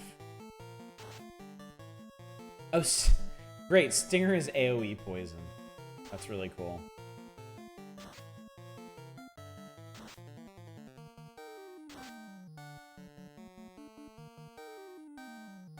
Ah, see, big brain play right here. The one person I don't give the ribbon to is the one at the end of the party, so the party won't get reshuffled every time he gets poisoned. See, I'm thinking, I'm planning ahead here. I know what I'm doing.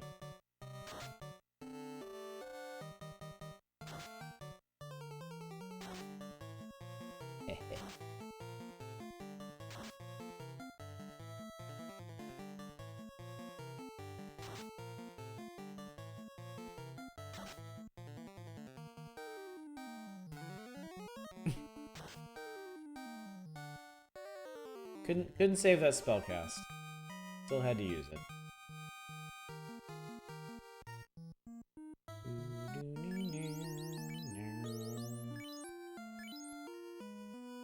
Alright. Let's trade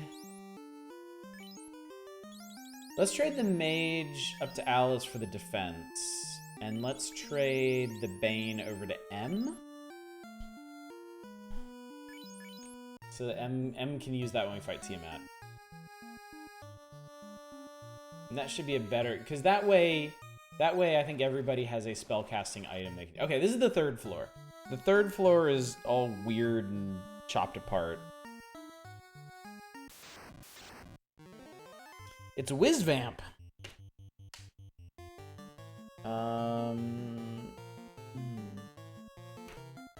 He does some stupid shit. 300 hit points, huh?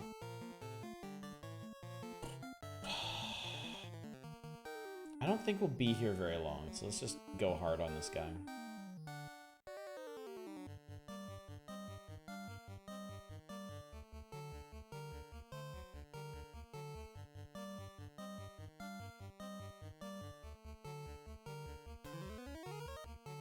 I would rather not let this guy actually do anything.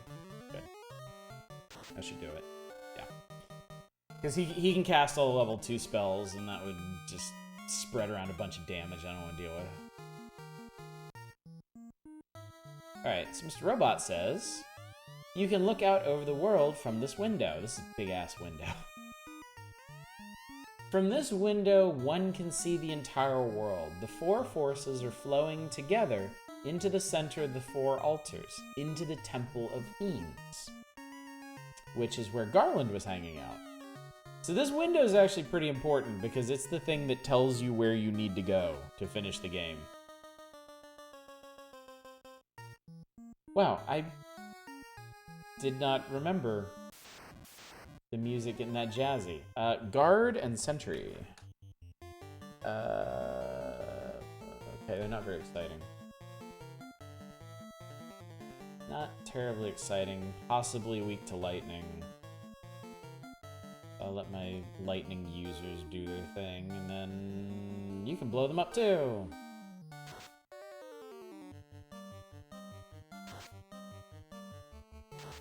They do have a lot of hit points, is the thing.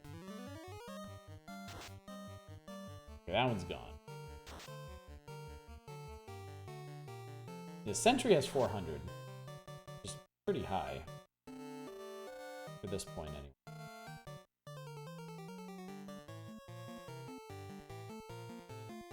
Here, use the regular one. Zappo!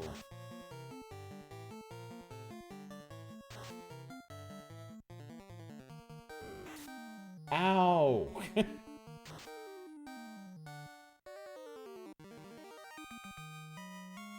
That hurt. That caused a degree of pain.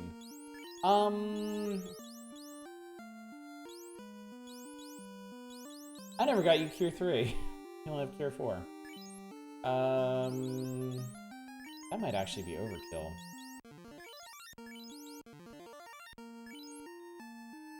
Cure 3 is optional. What's up, Marwal? Yeah, I didn't pick up Cure 3 because it overlaps with life. And that just seems like a really bad idea. Alright, Pro Cape. A professional cape. That... Who has the lowest protection right now?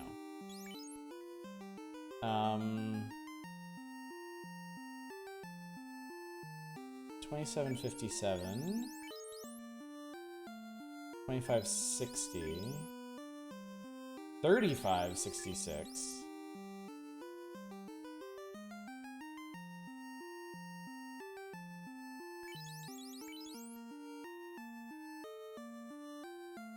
How did these...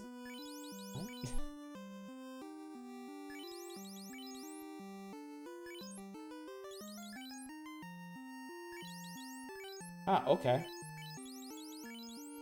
Alright, much better. Alice actually has the lowest defense out of everybody. Didn't expect it to shake out like that. Red Mage is so good, doesn't even need armor. Alice has been hanging in there pretty... Oh my god. Okay. Okay. Okay. These are the things that wiped us out in the Castle of Ordeal.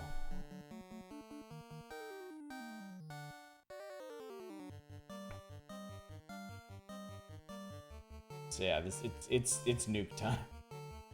It's blow everything up time. And A fire just in case.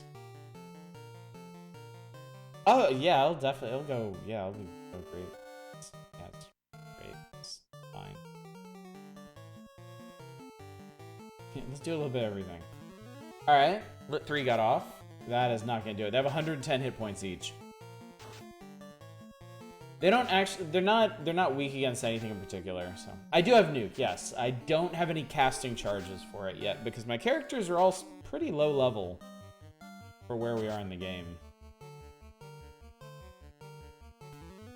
Please kill them all. That's not gonna do it. That's definitely not gonna do it.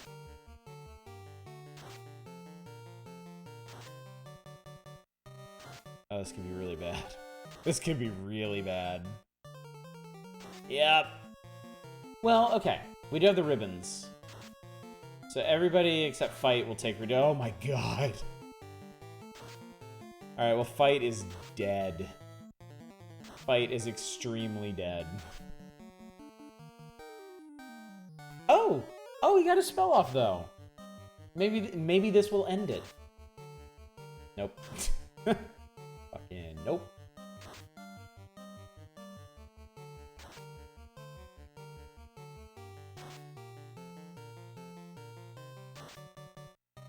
Okay, cool. So one survived. And we now have fire defense up.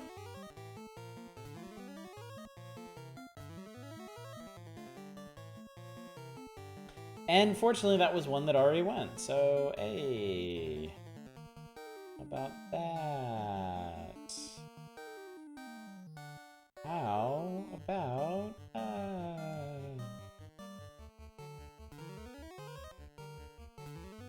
Heal will be healing back.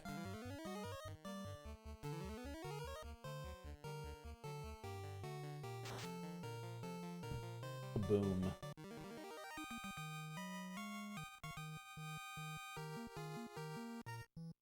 Piece together this battle over a series of irrelevant artifacts like spoons and walls.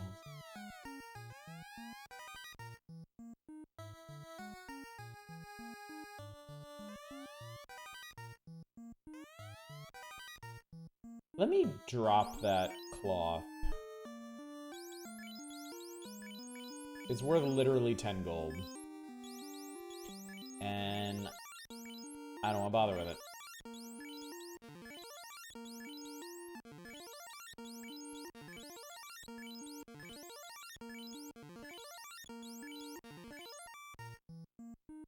Did you have any meat dreams? I did not. I did not. I slept very peacefully last night. Almost too peacefully. I really didn't want to get up this morning. Of course, I think I could probably say that about every morning. Monsters strike first, you assholes.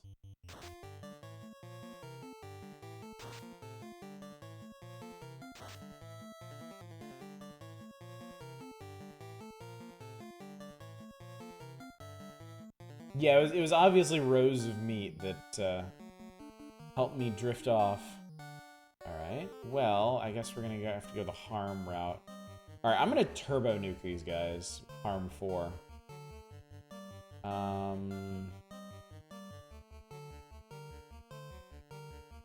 tried using the defense. Let's just see what it does. They keep using A-fire on themselves. Thought rows of meat was the dream. Unless your children play in all the best rooms. I wonder what they would think of it. My kids get scared easily, but they're also like fascinated by scary things. Daddy, I'm vegan now.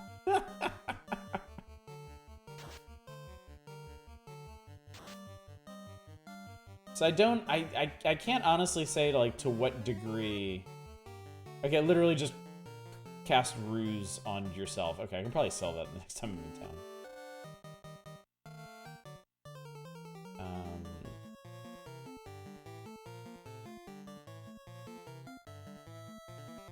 It's only one way to find out. Burn in the holy light of our unspecified faith.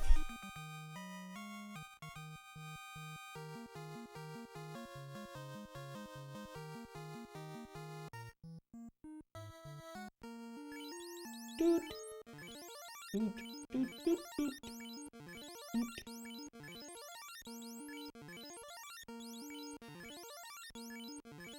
Oh, Rolfba. Good old Rolfba.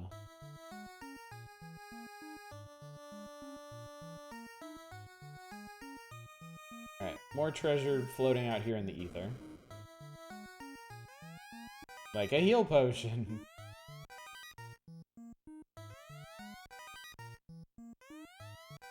There are surprisingly few forced encounters down here.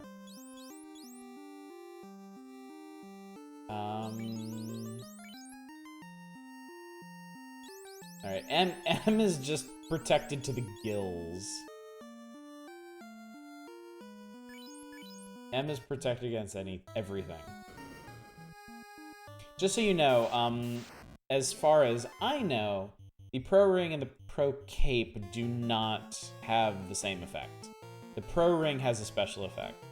The Pro Cape doesn't. It's just a cape that with a lot of protection on it. As one may surmise.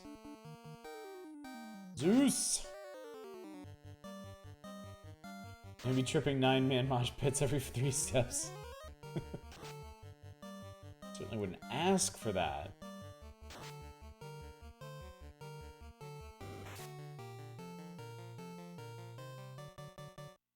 Shit hits hard now. Please stop.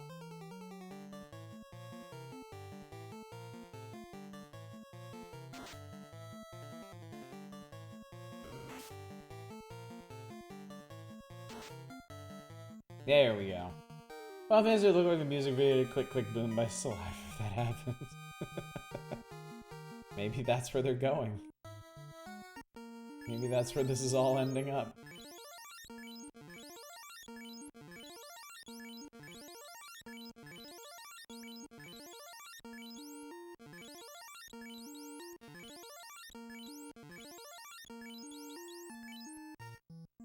Alright, one more treasure room here, and then we're gonna get out, and then we'll make the final push up into Tiamat's chamber. Can I not? Mana cores are obnoxious.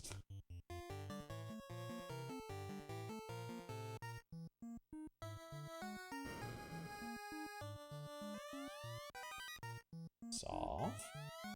Money. Money.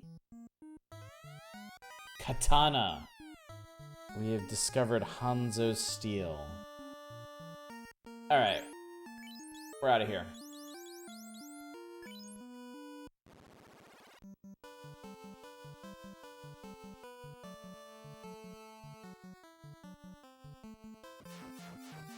Alright, we'll head down to Canaria. So it's easier to buy back these heal potions. It's pretty much all I care about.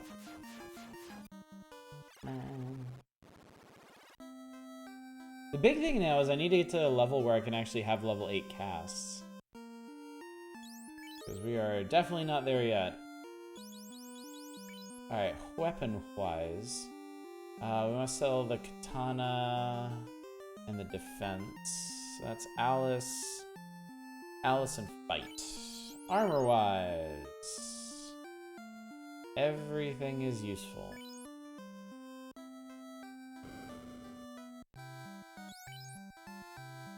Alice. Katana is ninja only, unfortunately.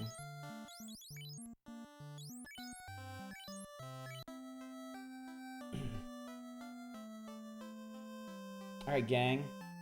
About ready to cheese a boss this evening? You ready to attempt instant explosion of a large dragon person? Or possibly being nuked out by Warmech? According to Nintendo Power, the odds of actually encountering Warmech are 1 in 64. I don't know where they got that number. I think I've only ever seen Warmech once, and I did beat it. But we very much almost died.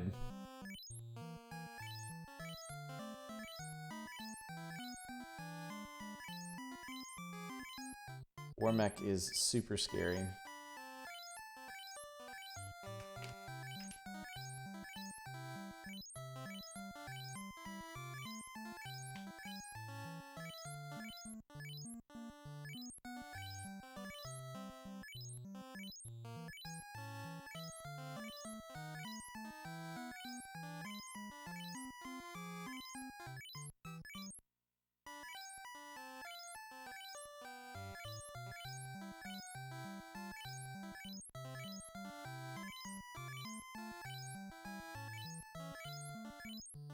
I miss picking my quantity for items so much right now. So much. It's gonna be a while before we play another JRPG. But when we do, we need to play one with like all the modern amenities. Quantity is a luxury you don't need.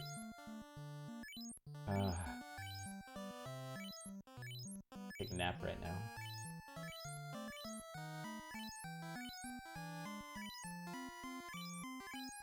You can't even just hold the button down, you have to keep tapping it. Move them by hand to ensure you lose exactly what you want. Alright, there we go. Alright.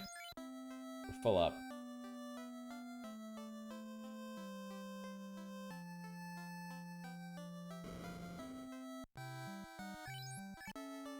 Alright, Alright, let's go brack Tiamat's ass. Hopefully this works.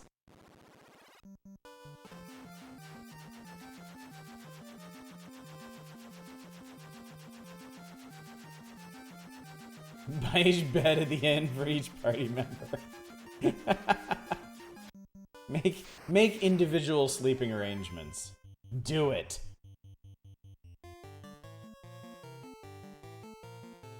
What, aren't you a real gamer?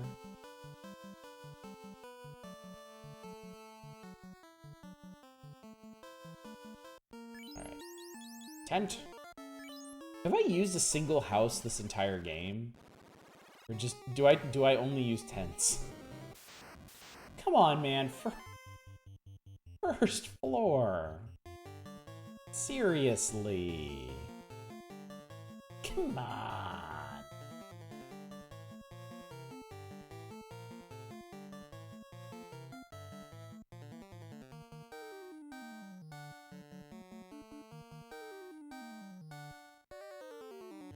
Oh, okay.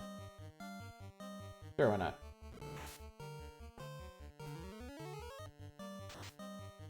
You have to decide who gets what room, if breakfast is included, their wake-up time, whether they share or not.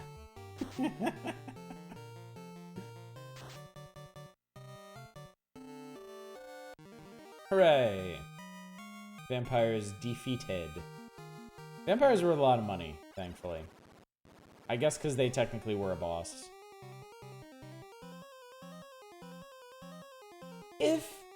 If the Mirage Tower here is full of vampires, how did that one get down to the Earth Cavern, I wonder? Final Fantasy just turned into some sort of holiday manager.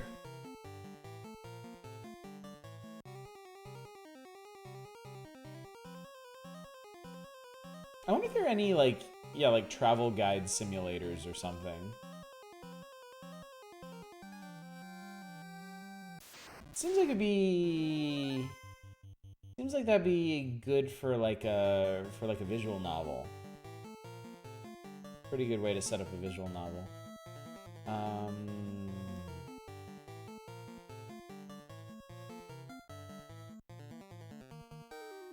Just blow them up. Just blow them all up. Blow them all up. 5,000 for sure. You know that game? It would definitely sell, yeah.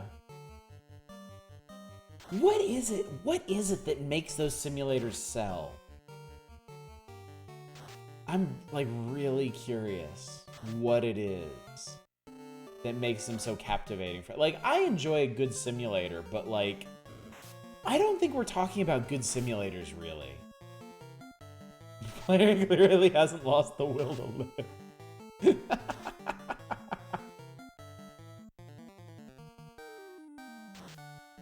You have a friend who's super into Denshin, they go, is that that's like the Japanese train simulator, right? Where you're basically doing the, like, running like the JR trains or something. And that's it.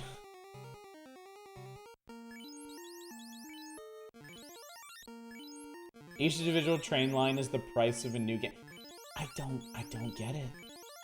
My God, I do not get it. Okay, there's no like meta progression, is there? Like you don't, for fuck's sake, these vampires.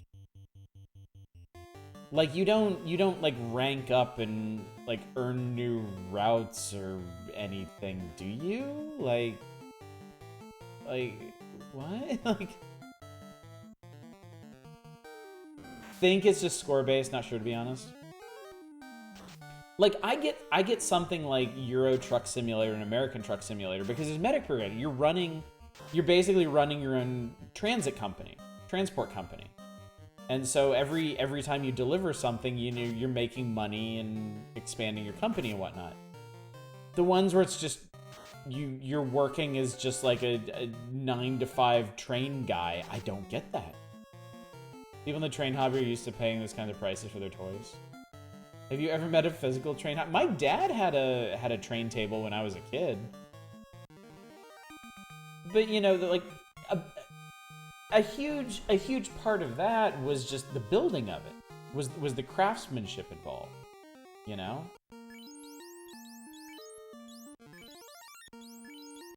They're committing road crimes because the Pugo just won't do the speed limit. You know, I have Euro Truck Simulator 2 and I've never played it. I've watched other people play it, and I've always... I feel like I say this about literally everything. I've meant to play it, but I never played it.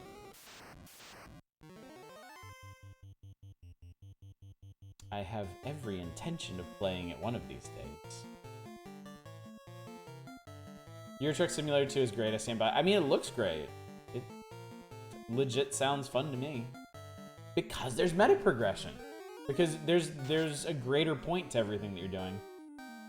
Come on, buddy, let's get you going at 70 instead of 35. Feels like someone needs to make a truck simulator game where you drive cars that are more fun, like make it so you're a delivery man for the Mafia or something. It makes me think of the opening of Snow Crash, where the main character is like desperately delivering a pizza in like this cyberpunk dystopia, and it's like this crazy car chase race thing that ends up with him like crashing his car into a pool. So yeah, something like that I would imagine. Can we like lowball on this guy now? I don't want to be done here. Ooh, maybe not that much.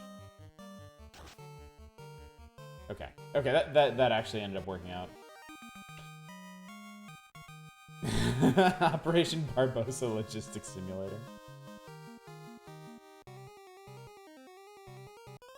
There's some new like naval armada command game that just came out on Steam that I was kind of curious about. At first I thought it might be like a Sea Dogs like Age of Sail simulator, but apparently it's like a strategy game where you command both like naval fleets and land forces. Meta progression will be which side wins the war. Alright, I'm gonna be avoiding as many fights as possible. Because it's entirely possible that we fail to kill Tiamat and we have to do all this bullshit over.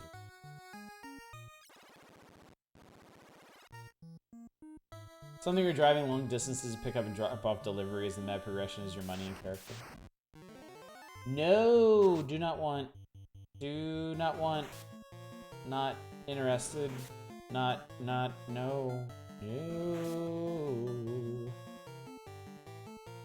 I delivered the T-34 that broke Berlin, and it...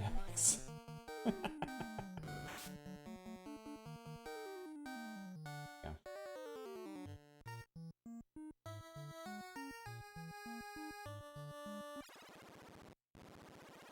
Alright, and then this one is, like, right here.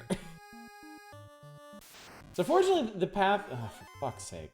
The path to Tiamat is actually really short. It's just some of the fights on the way can go pretty badly.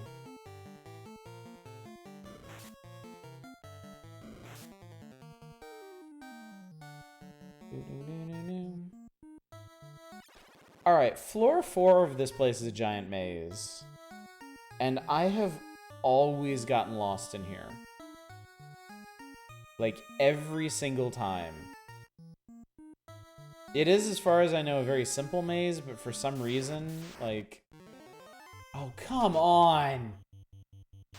God.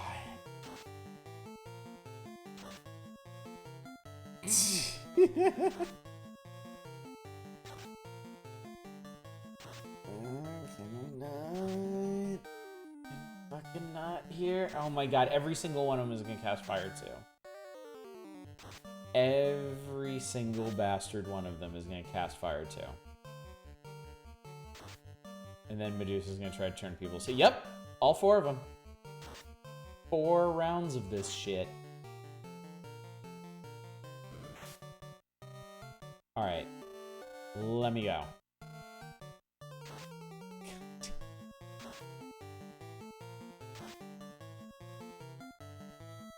There we close. Close call, isn't that right? Oh.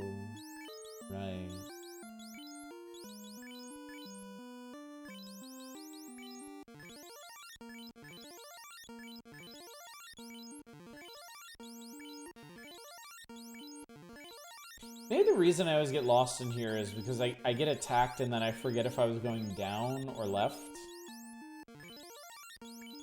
And so I get off track.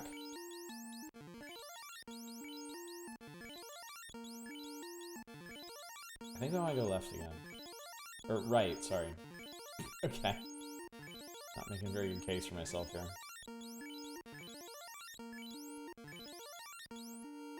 We get down and left confused all the time. Does Red Mage get life, or is reviving people in dungeons purely a White Mage thing? Did I give him life? I did. I did give Red Mage life. It's just Red Mage also has Fire 3 casts, so I don't want to use all those up.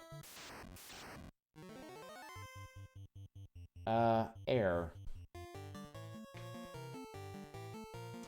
Air isn't weak against anything and does a ton of damage, so...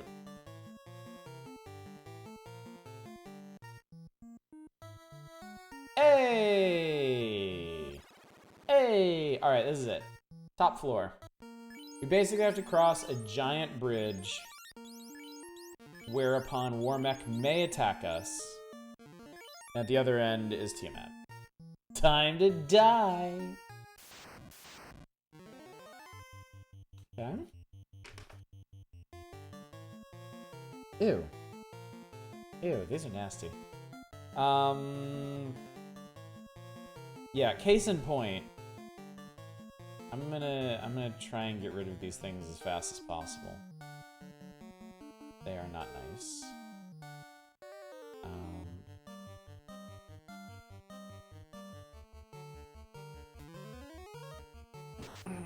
And Tiamat should not be a fight. Tiamat, we're gonna try and instant kill. I have several sources of it, so hopefully we can instant kill him before he destroys the entire party. If not, we try it again.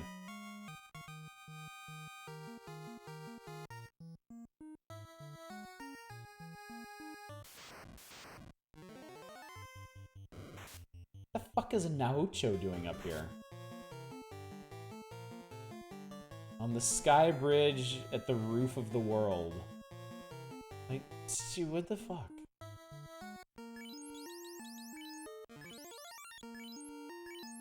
Not enough house. Not enough house. Not enough room for a house on this scary, precarious bridge up here. Everybody like nachos. Tasty pub snack and molten cheese. I'd fight that. Oh god, no, not 7 damage. My heart skips a little beat every time we, every time a battle ensues.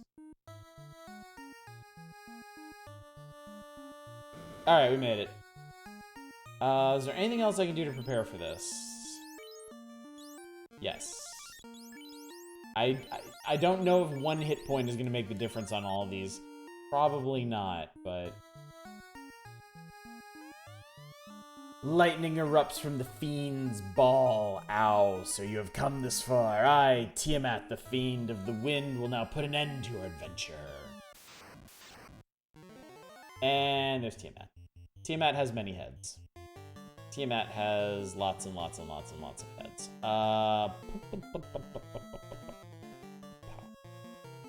Alright, well, Alice, I didn't give Alice anything in particular to do during this fight, so I'm gonna let Alice pretend to be a one-man army here, cast fast on himself, and then do physical attacks for as long as he lives. Alright, we're gonna try using the Bane Sword, and we're gonna try and brack him. We have a total of 4 chances with brack across two turns.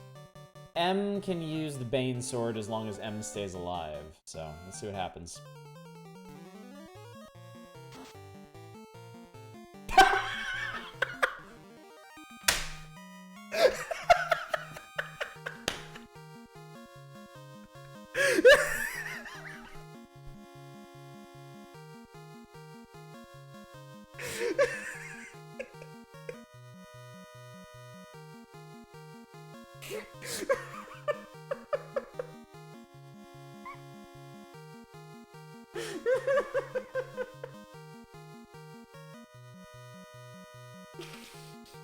Oh my fucking god! Yep, Nemrin, you blinked. I'm sorry, you blinked. Okay, so here's the deal. Here's the deal. Well, what do we do for the rest of the night? Tia, what? As was explained last time on Final Fantasy, Tiamat is weak against poison element attacks. You don't get any actual poison element attack spells that do damage, but some of the instant kill spells in this game, namely Brack and Bane, are poison element or earth element. It might be both of them actually. You might be weak against both. Which means there's an actual chance for them to work on Tiamat. But my understanding is they still have a pretty low chance. Like Brack is like, I think it's like something like a 1 in 12 chance that it'll actually work, and then Bane is like way lower than that. And it just so happened that the very first action in the battle was us casting Brack and it working. So I did literally one thing and Tiamat died instantly. There you have it. The easiest boss in the entire game so far. Now let's use gun. It's super effective. Wow.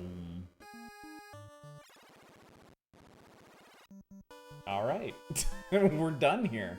And as you can see, all 4 of our orbs are brightly lit. Okay, at level 23, you still don't get any extra casts of that. You still don't get any level 8 casts. And this is why they're the chosen warriors of light. These ankylosaurs are literally more threatening than Tiamat was. They actually managed to kill somebody.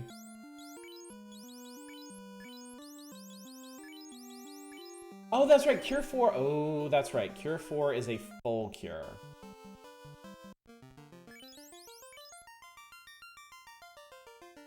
I forgot about that. Cure 4 is straight up a full cure. No matter how much life you have. Really hit on those draft picks. Real reason we run away from every fight is because we're too strong to lower ourselves to fight them, since we can one-shot everything we touch. You got it. Alright, well, what we are going to do for the rest of the night is we are going to wander into the final dungeon with absolutely no intent or expectation to beat it whatsoever. Mainly to level up, also to kind of get a better idea of like where we are in terms of strength and how much grinding I may have to do between now and the next time we stream this game. Oh, you know what? Let's go back to Crescent Lake and talk to the sages. If I was a better, more attentive streamer, I would have gone back to Crescent Lake and talked to the sages every time we lit an orb, because they would give us a little more background on our quest. Well, not much. Hardly any, really. But they would indicate where we're supposed to go next. But I think if I remember correctly, they say some pretty interesting stuff about this next part.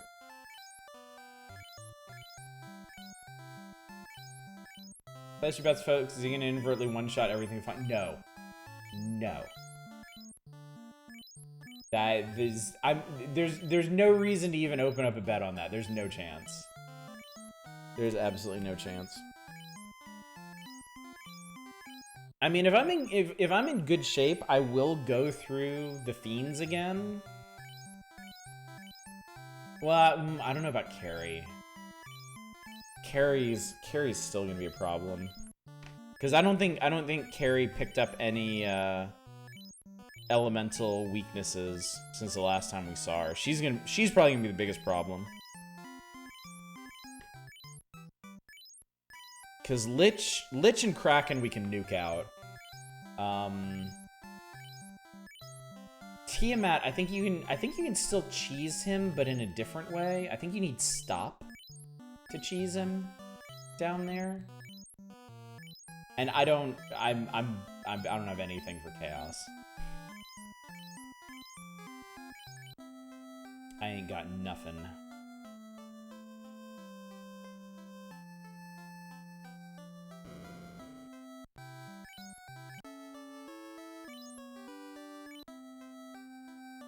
The very final boss, Chaos, I think is gonna be a real tough fight for this party.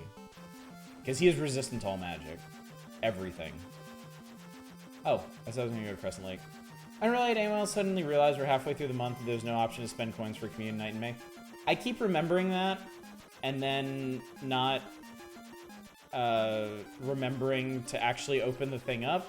So I'm gonna spot y'all for May. So don't worry about it. We'll just do a community night. And I will try as hard as I possibly can to remember to open the thing up at the beginning of May. Like I'm supposed to. Because otherwise, y'all are gonna have way too many dragon coins. And we can't be having that.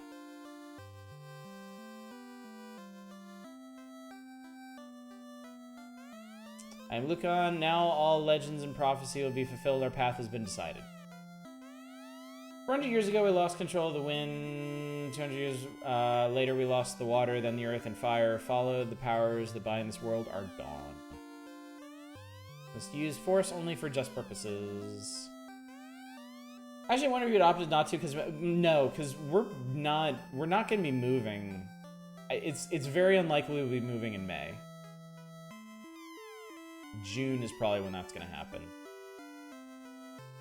Has to be by July. June or July is much more likely. Okay, am I supposed to be talking to these guys in order or something? The Temple of Fiends is in the center of the 4 altars. The time has come to destroy the source of evil. With the 4 orbs shining again, the time gate can be broken. The true enemy is 2,000 years in the past. The world was suddenly thrown into disorder. You must restore it. Time is repeating. In order to break the time loop, you must eliminate the enemy who controls from 2,000 years in the past. Someone traveled 2,000 years to the past. The 4 fiends were sent forward in time. Those fiends threaten to destroy the world today. I see now. Someone who traveled back 2,000 years is the cause of the world's destruction. After 2,000 years, he will travel back again, then again, then again. Time will repeat itself every 2,000 years. Break the time loop. Alright, real quick, I just want to say,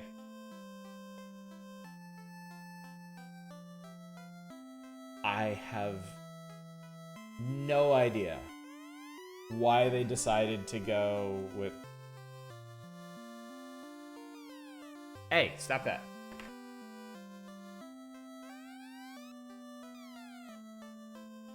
Controller freaked out for a second here. We need to go 2,000 years in the past? We need to do time compression? Alright, we're Nosgoth now. We did the orbs first, now we do the pillars. Yeah, I don't know why they went with time travel for this. I don't know why they decided the big hook of this game would be time travel. I mean, it's not even a hook. It's like a twist. It's like a really, really random, weird twist. What's up, man? Say how many hours in? I'm about to start again. We just exploded Tiamat one shot. You missed the most amazing Tiamat kill ever. We're gonna go check out the Temple of Fiends Revisited. And fall ass backwards in time. I'm not gonna beat this tonight. I need to do some grinding before I actually have a shot at Chaos, but we're gonna check it out. Oh no, the monsters strike first. Uh-oh, SpaghettiOs. People thought Final Fantasy VIII using time travel was jumping the shark. The shark was jumped in the first game. It only jumps more sharks after. This whole time I thought it was the Temple of Friends. Don't they look friendly? Don't they look nice? Yep, it's been sharks all the way down, ever since the beginning. Okay, now this is interesting. I don't remember what exactly triggers this.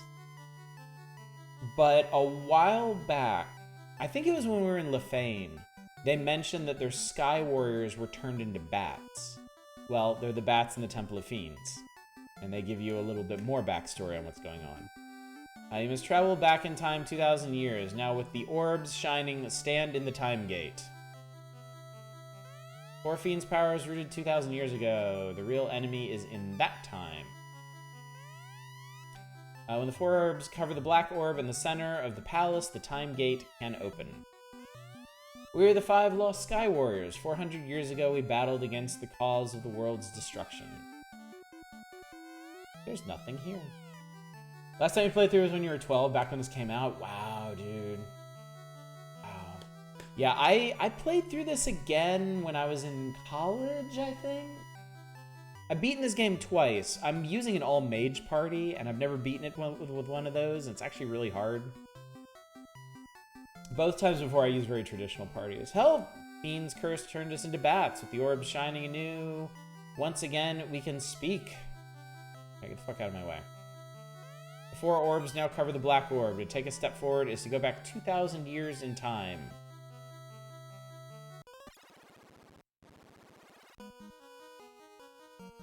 Alright, here we are.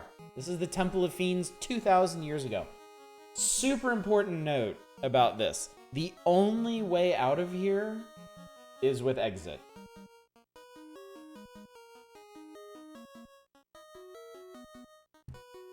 If you don't have someone who can cast exit, this is a one-way trip. So I suppose that's something to consider if you're playing like an all melee party. All right. So we're mainly down here to fight shit and level up. So let's fight some shit. Pick 2 fighters, no white mage. I got to the end and had to. Oh no, dude. Yeah, that had to be rough. Yeah, I always did fighter, thief, white mage, black mage, and it was a really nice mix. I honestly think if you can get past the marsh cave, I think an all melee party could work really well. You'd have a bit harder time with like just the random enemy groups, but you'd have a much easier time against the bosses. Because all mages is the opposite. We don't really have a problem with parties like this, but bosses kick our asses. Black mage and black belt. You know, I've never used a black belt, ever. Our exit magic can time travel. Yes, we can exit the flow of time itself. Just be like, I'm out. You know what? Why don't you A-fire? These guys will cremate. I will not be happy about that. No, you don't have the shirt. You have the shirt. I still can't get over that Tiamat battle. That was so funny. After struggling against literally every single boss in this entire game, we killed Tiamat instantly. Like, that isn't even hyperbole. Literally, actually, instantly.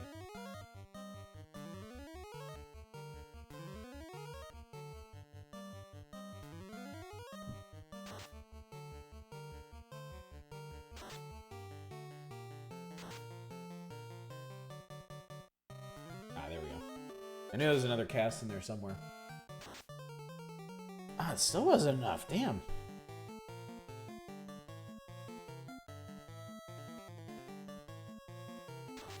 Stabbo. Oh my god, that killed him.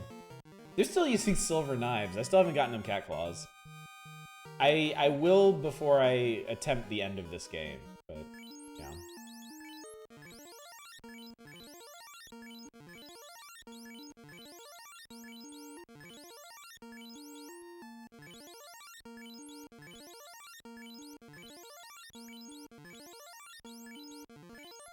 There we go. I actually remember the stairs are down here.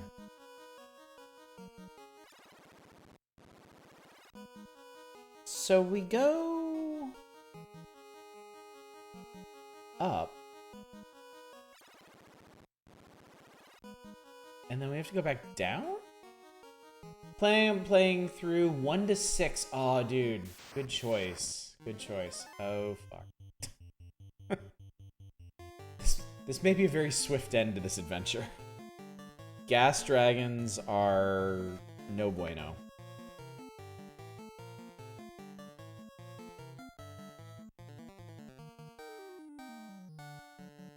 Weak against ice. Okay. You don't have ice 3. I don't think there's anything that we can really do to protect against this. Beaten all except 2 and 3.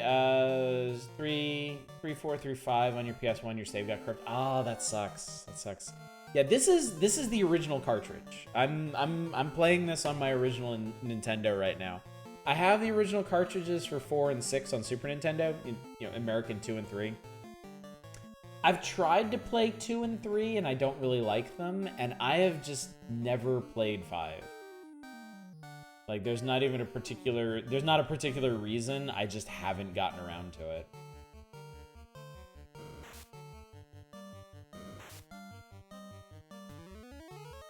What's up, Bane Copter? We are having fun. You didn't see me instantly shatter a legendary dragon, did you? Yeah, I've had a lot of people tell me 5 is fantastic, possibly the best.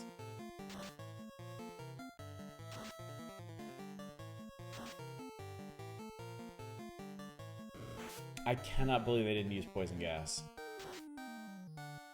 Cannot believe it. Well, we were having fun.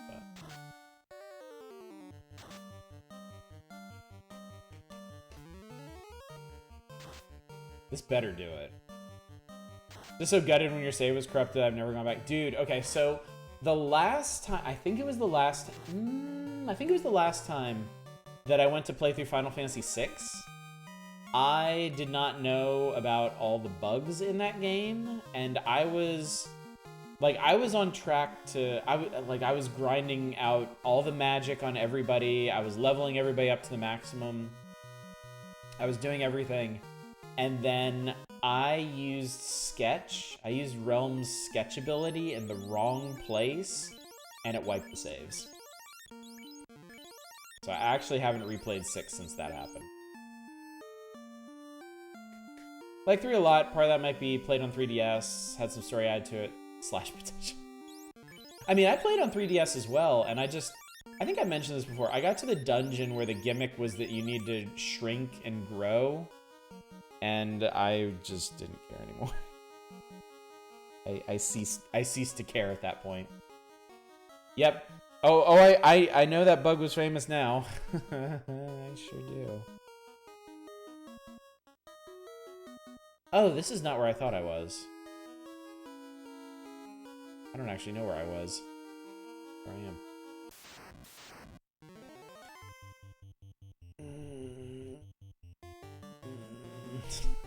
Can we not? Which Final Fantasy was 6? What's going on? I've gotten like 5 gift subs in the past 5 days. Really? Wow. Love to play on OG hardware, not worth the price to buy all back carts. Are all in collections now. Yeah. I've been. So I got a system. So the thing sitting on top of my Super Nintendo, or my old Nintendo right now, is called an AVS. It's like a custom NES with HDMI out and a couple other bells and whistles. I got it for Christmas, and after I got that, I started buying up old NES carts. NES carts aren't too bad. Super Nintendo are, like, those carts are bonkers. Like, pretty much anything you would want from Super Nintendo is like $200 to $300 now. It's absolutely ridiculous how expensive they are. You know what? You can ice 3, you can ice 2, and we're just gonna kind of hope for the best here.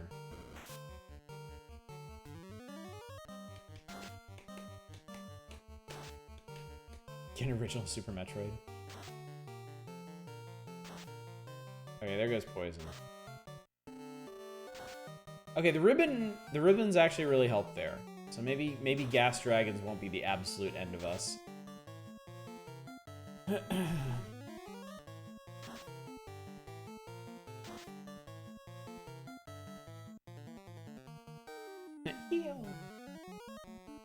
How's Genesis for pricing? You know, I've never looked. I didn't have a Genesis as a kid.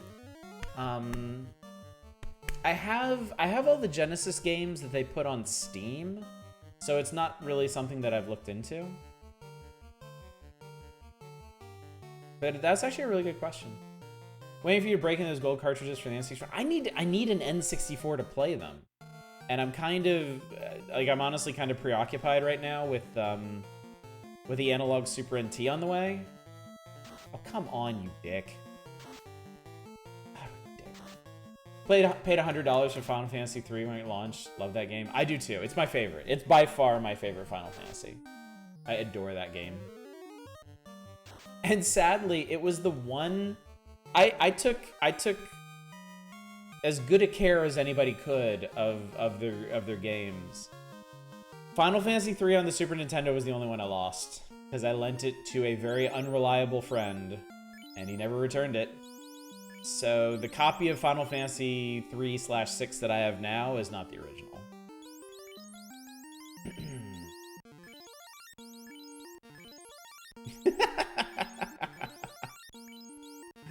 Yeah, I mean, it's okay. The important thing is that I have it. The important thing is that I have an original cartridge and I can still play it whenever I want, so. Sucks a bit that I don't have my original cartridge, but whatever.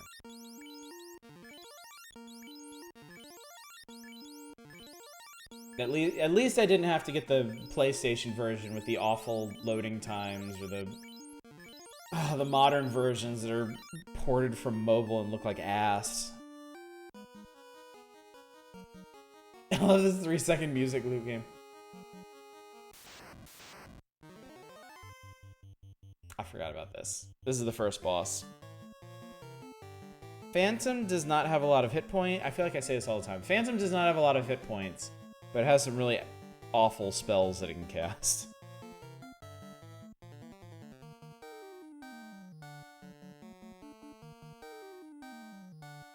Really Octa for gas station bath salts. Final Fantasy IV looks pretty decent with the overhauls. Well, I mean, Final Fantasy IV is in 3D now, isn't it? I wouldn't mind trying that, honestly. Actually get a better idea of the original Amano designs from that, I assume.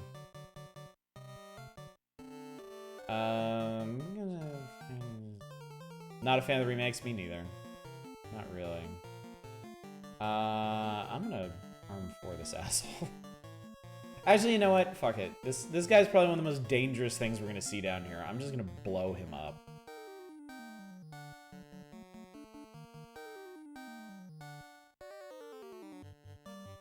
It's undead, so fire and harm both work.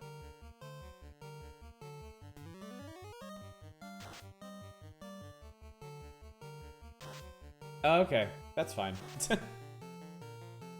Became 3D when we got DS port. The Steam is the same stuff. Retweet kind of added more stuff in both DS and Steam. Yeah, I would actually be down to try that sometime. I love 4. 4 is another one of my favorites.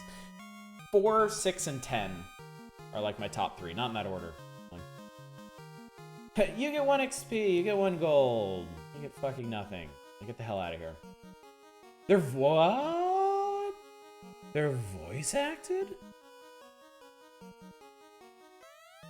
You found 45,000 gold. Hope you brought your exit spell, asshole. Wow. I forgot, they just give you 110,000 gold. Check it out. There's a stone plate on the floor. You sense something. Evil? I think a PS1 version of 5 would be quicker than a PS7. Oh, for sure, yeah. For sure. Alright. Remember the loot? Remember the loot that Princess Sarah gave us back when we saved her at the very beginning of the game? Well, the tune plays, revealing a stairway. Ta-da! Down we go. Now where the fuck are we? Oh, it's for giants and for wolves.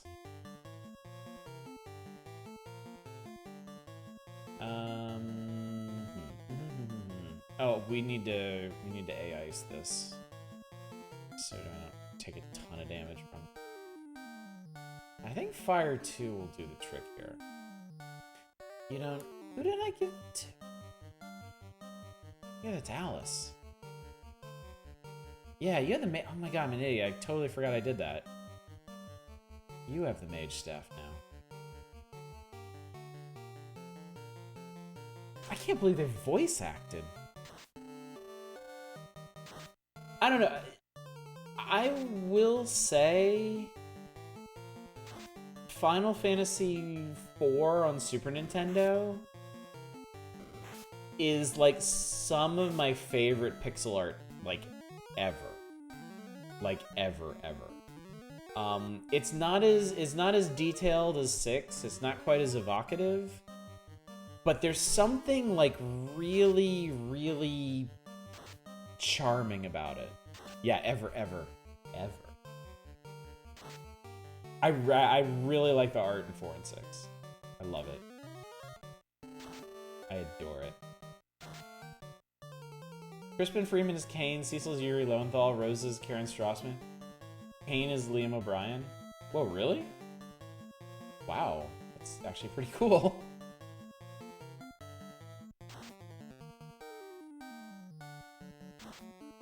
I actually know Karen Strassman. We've worked on a couple things. Well, like one big thing. Felt like a couple things.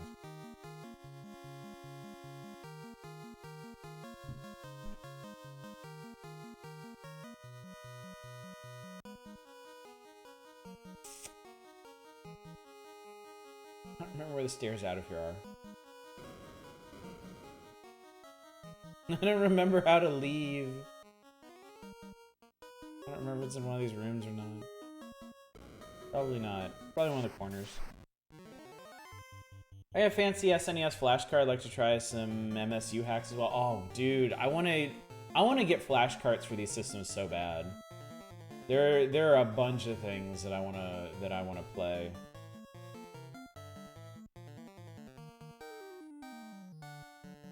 And I mean, especially for the Super Nintendo. I mean, that would save me literally thousands of dollars. There's a lot of stuff I want to play on Super Nintendo that I'm just never going to be able to get physically because it's just too expensive. There's a couple things like that on NES too. Some weird corner casey games that are just they're so rare they're impossible to get a hold of. I don't okay, I have no idea when Analog's gonna like ship anything out. Like they haven't said, have they? Like I'm wondering if they actually have the systems on hand or what. Hopefully they don't need to manufacture them first. Like, I was assuming that they were doing pre-orders because they had them. Fuck's sake. Alright, we've finally made it to the place with the thing. Yeah, okay, we're on the earth floor now. Worms. Worms are large and do large damage. Can I run from these? I don't want to fight these.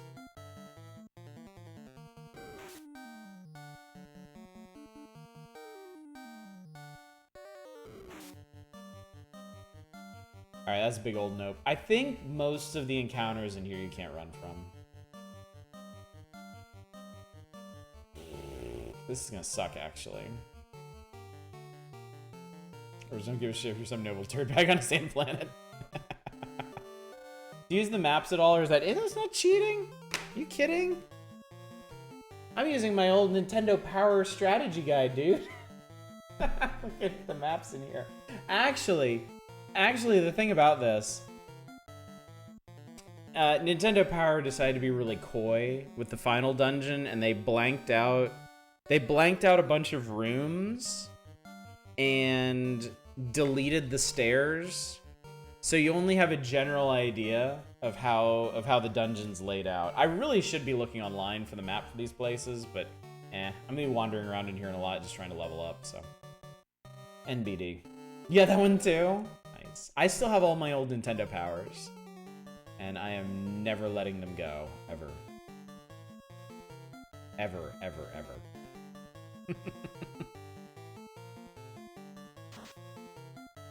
The FX pack is still in Kiev, so I have some time before I start eating butt man.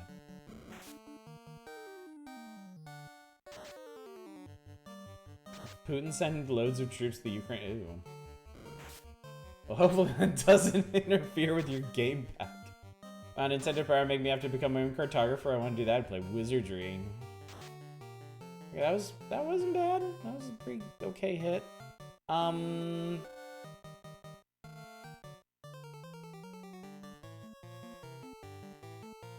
I would like you to not die. Let's see if we can make that happen. If you die, this is going to massively complicate things.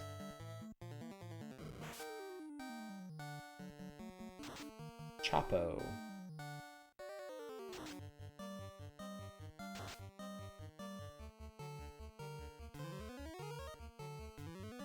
HP max!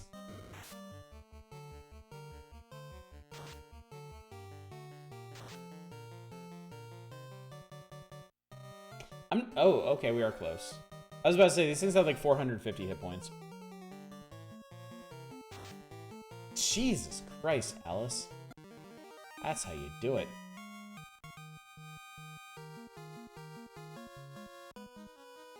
Hello, Elsaris. How's it going?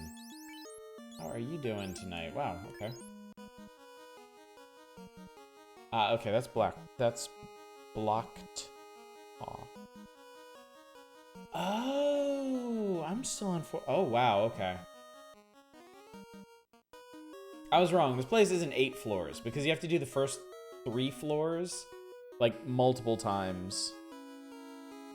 We're not even to the. Oh, for fuck's sake.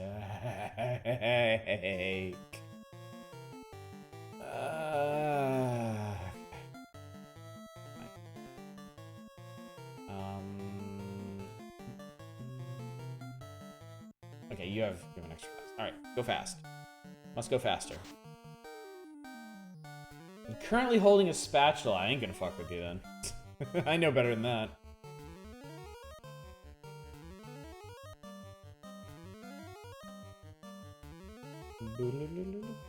You're reading through the user manual for this is very spoiled. Dude, okay, yes. The user manual for this game is huge because they literally walk you all the way through getting the airship. Like, it's kind of incredible. I guess they were really, really worried that people just weren't going to have the first clue what to do in this game and were just going to, like, get frustrated and give up on it. So they were like, here's how the entire game works. I'm holding a spatula because I use it to stir some food and I have nowhere to put it. I need to use it again for the same purpose. We actually, we have like an assortment of small saucers that we don't really use for anything else. So we always put one of those out and then just put stuff like that, like spatulas, spoons on top of those. Yeah, totally worried about frustrated Americans, I'm sure. Fun fact, the English word for spatula is the same as the word for spatula.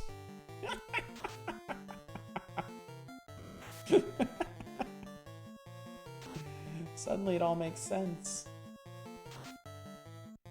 Okay, Alice just did 500 damage to a giant worm. That's great. I'm very happy about that. Okay, we're here. We're finally here. We're finally on the Earth floor. God damn it, I don't want to be here. Holy shit, I don't want to be here. I'm trying to remember if I can run from these things. That's a lot of damage. That's also a lot of damage. Oh, sweet Jesus! Alice is clear at Harkonnen.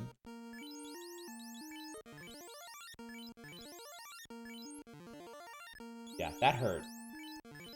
Golems in this game do not fuck around. They're strong against magic. Fortunately, they're not so strong physically. But we don't have a lot in the way of physical combat. So...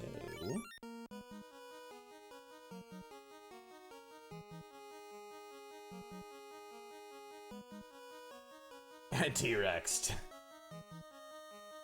Good thing those mud goals weren't mud stops. Yeah, chances strike first. Bye!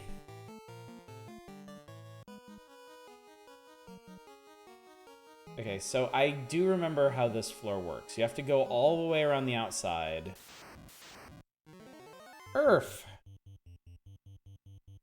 As in, welcome to.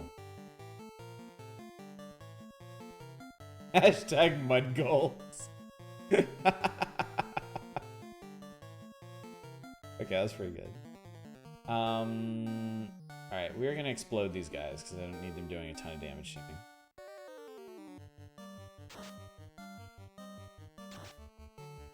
I don't like screwing around with elementals. They hit hard.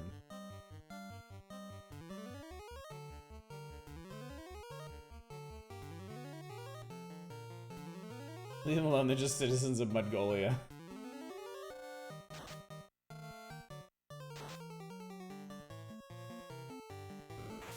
Ow, stop it. Big jerkasses. There we go. That's the stuff.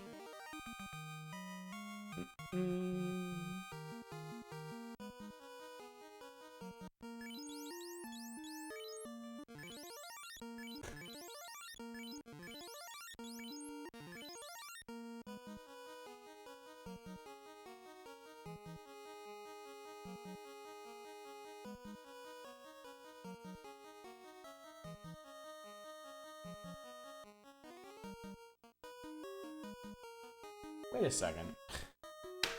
Okay, I have to put the Nintendo Power aside because there's clearly 2 stairwells down and I don't remember.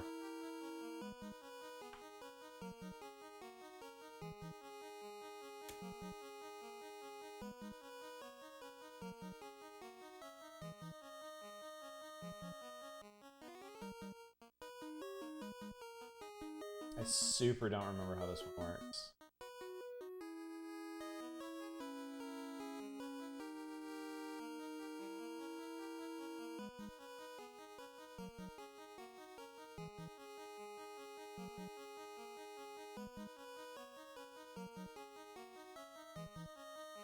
I'm sorry, what the what? Where the hell does that go? Oh, okay. There's like 2 ways down here. Okay, I got it. So this is where we want to be. Alright, hey, we might die here.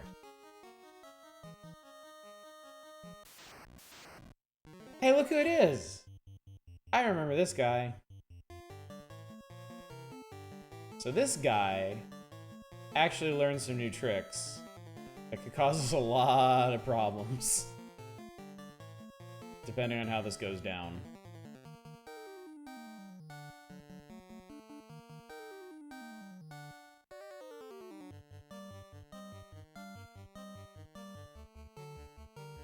Okay, good. He just hit us.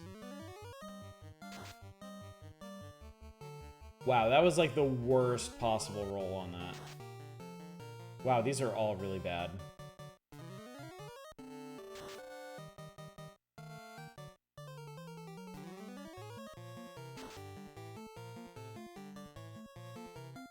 Just nuke the Lich. Arthas wouldn't have been a problem. Just drop the little boy on him. Okay, we might be in serious trouble here. We might be in extremely deep trouble here. Because all of this shit is supposed to be working a lot better than it is. Better use that before something bad happens.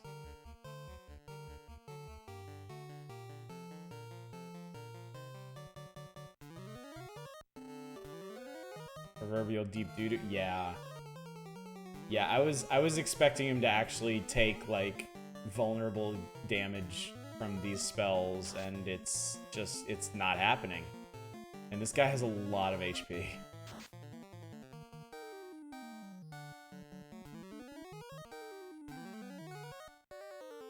That's what I was afraid of. Oh god, it hurts. Oh Jesus Christ. We've just been nuked. Well, not a whole lot else to do now.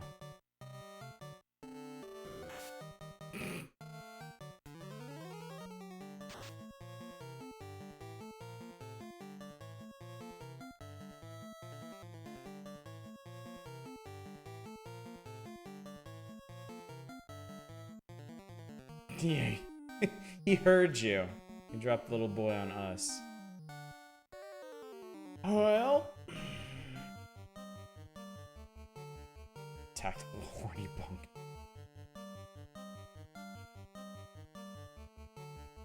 Haha!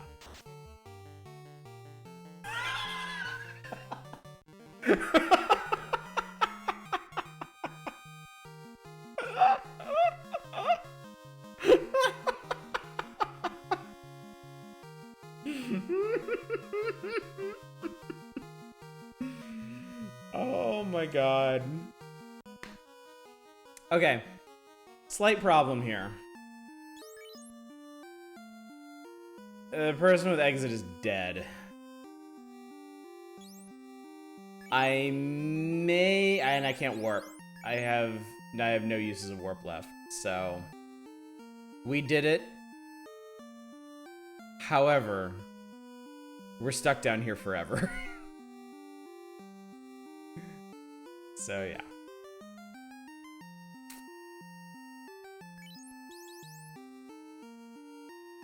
Yep. Lich nuked our exit strategy. So you just reload the save state. Yep. Well, this is fine. This is fine. This was intended as a measuring stick of how ready we are for the final dungeon, and obviously we are not. Obviously, there's going to be some grinding and some leveling required to get through this. So let's see where fate takes our dear. Oh god. Oh Jesus. That is the end of Final Fantasy 1. Good game, guys. We did it. We did it. Okay, we're still there. We're still in it. We're still in there. Now we got all the heal potions to ourselves, so we should be fine. What does the map to this place look like?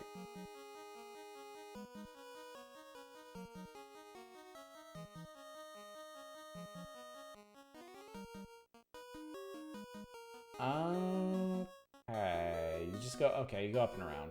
All right, that's not too bad.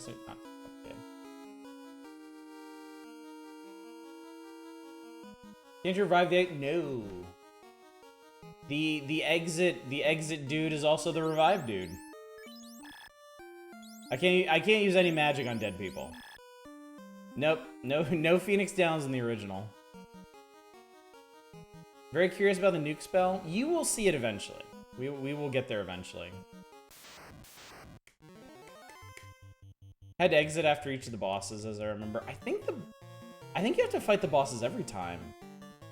If you don't, then this is going to be way easier than I thought it might be. But you just put your eggs in the same basket, you shove them back in the same. Hey, if I could put exit on everyone, I will, but it's a white magic spell, and both of my white magic casters, and I did put exit on both of my white magic casters, but they're both dead. Where do you restart if everyone dies? You're about to find out.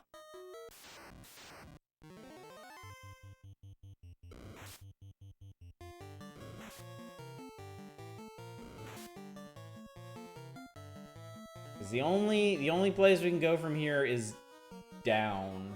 I could actually... Where is it? Oh no, that's much further down.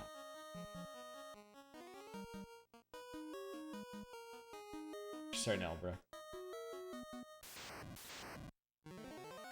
Now this is a fair fight.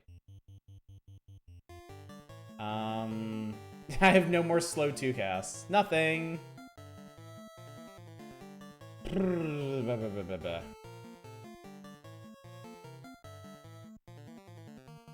Alright, I got a plan.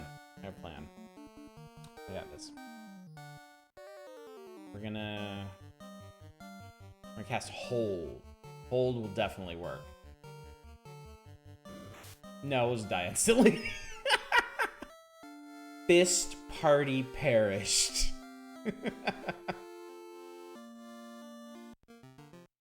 So you start back at the last place you saved. So. Fist did indeed get fisted. So yeah. Alright, well, I think... Don't think Lich respawns if you beat an exit? Okay. Okay, well yeah, then we'll probably do that then. But here's the deal. Here's the deal. This game has spelled... Yeah, Alceris? You didn't know that? The original Final Fantasy runs off of D&D rules. You have 8 levels of magic, and you get a certain number of casts per level. And you get more casts as you level up, but you're restricted that way. And the only way you get casts back is by resting in an inn. There are no ethers or magic potions or anything. So your mages have to stretch out their magic all the way through whatever dungeon you're doing. World is doomed until Friday. Actually, the world's doomed a bit longer than that. So here's the deal. Here's the deal. As you just saw, we're around level 22 or 23. I looked up some strategy for all mage parties in the original Final Fantasy, and the lowest I could find somebody doing this was level 35. Just because, like, the bosses, and in particular the last boss, for a mage party is extremely dependent on how many spell casts you have, particularly if you're level 8 spells, and we don't even have level 8 spells unlocked yet. So here's what's gonna happen. I am going to start grinding out levels in my free time. I'm gonna do a little bit at a time. But I am not going to stream this again until I am ready to actually beat it, and that might be a while. So, y'all are gonna have to sit tight. This is where you got stuck when you had no White Wizard, took a while to beat the final temple. Yeah, unfortunately, because this is an all-mage party, it's gonna need to be a lot stronger to get past all of these bosses. Because there is no way to cheese the final boss. He's very easy if you have a bunch of really strong physical attackers, and really not if you don't. Yeah, carry's gonna be a big problem. Tiamat might be a problem, because I don't think we can instant kill him, but I think there's something else we can do. Like, I think a stop works against him. Use higher level spell slots for lower level spells like D&D. No, you can't. No, you can't. Spells can only go into their tier. There's no interface for that, is the thing. When you buy a spell, it just goes straight into the spell book. They don't ask you which tier you want to add it to. I mean, really, considering how buggy and clunky this game is, it's kind of a miracle, like, any spellcasting works at all. 700 HP, nuke deals 100 to 200, only 36% chance to fail her saving throw. I mean, I may...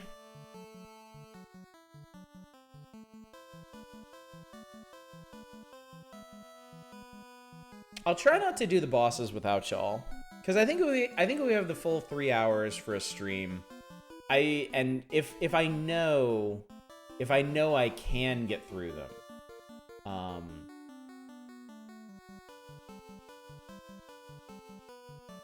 then yeah, it shouldn't be an issue.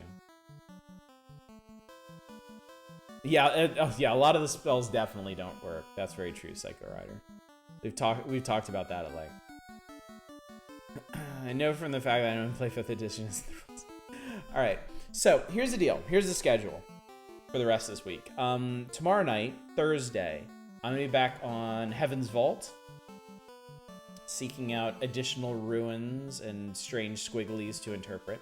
On Friday, we're going to be back on Dreadx Collection The Hunt. People were really enjoying that last night. I was really enjoying that last night, and I would like to finish it. We may be able to finish it on Friday, we may not. I'm not sure. On Saturday, there's going to be Blood Omen. More of the Blood Omen. And then from next week, I'm changing the schedule.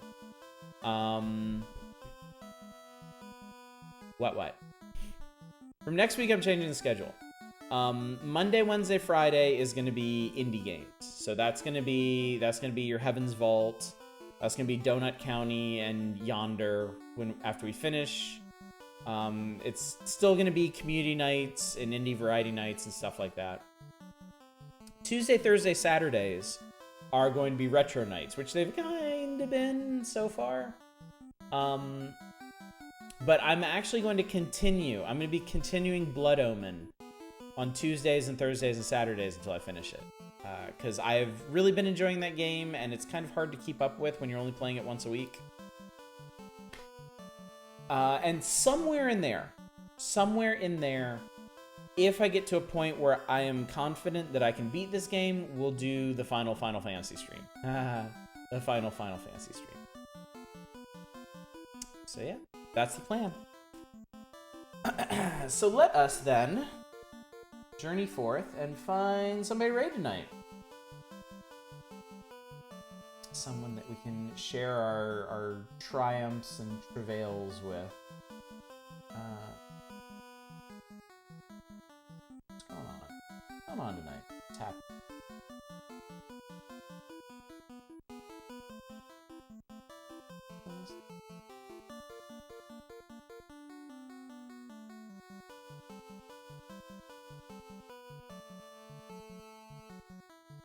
There should be several other people streaming Final Fantasy tonight. Let's go raid one of them, shall we?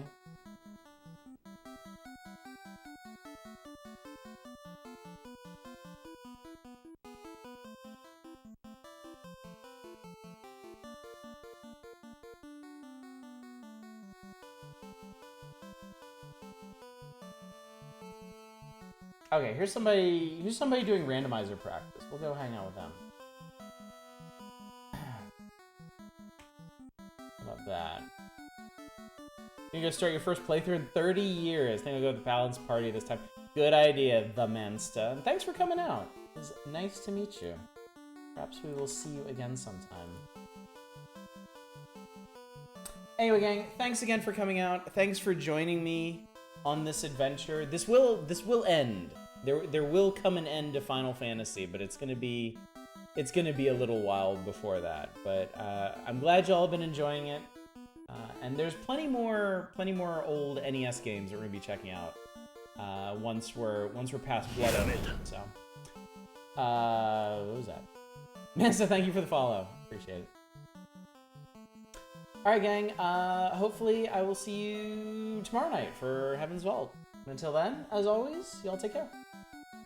Bye, everybody.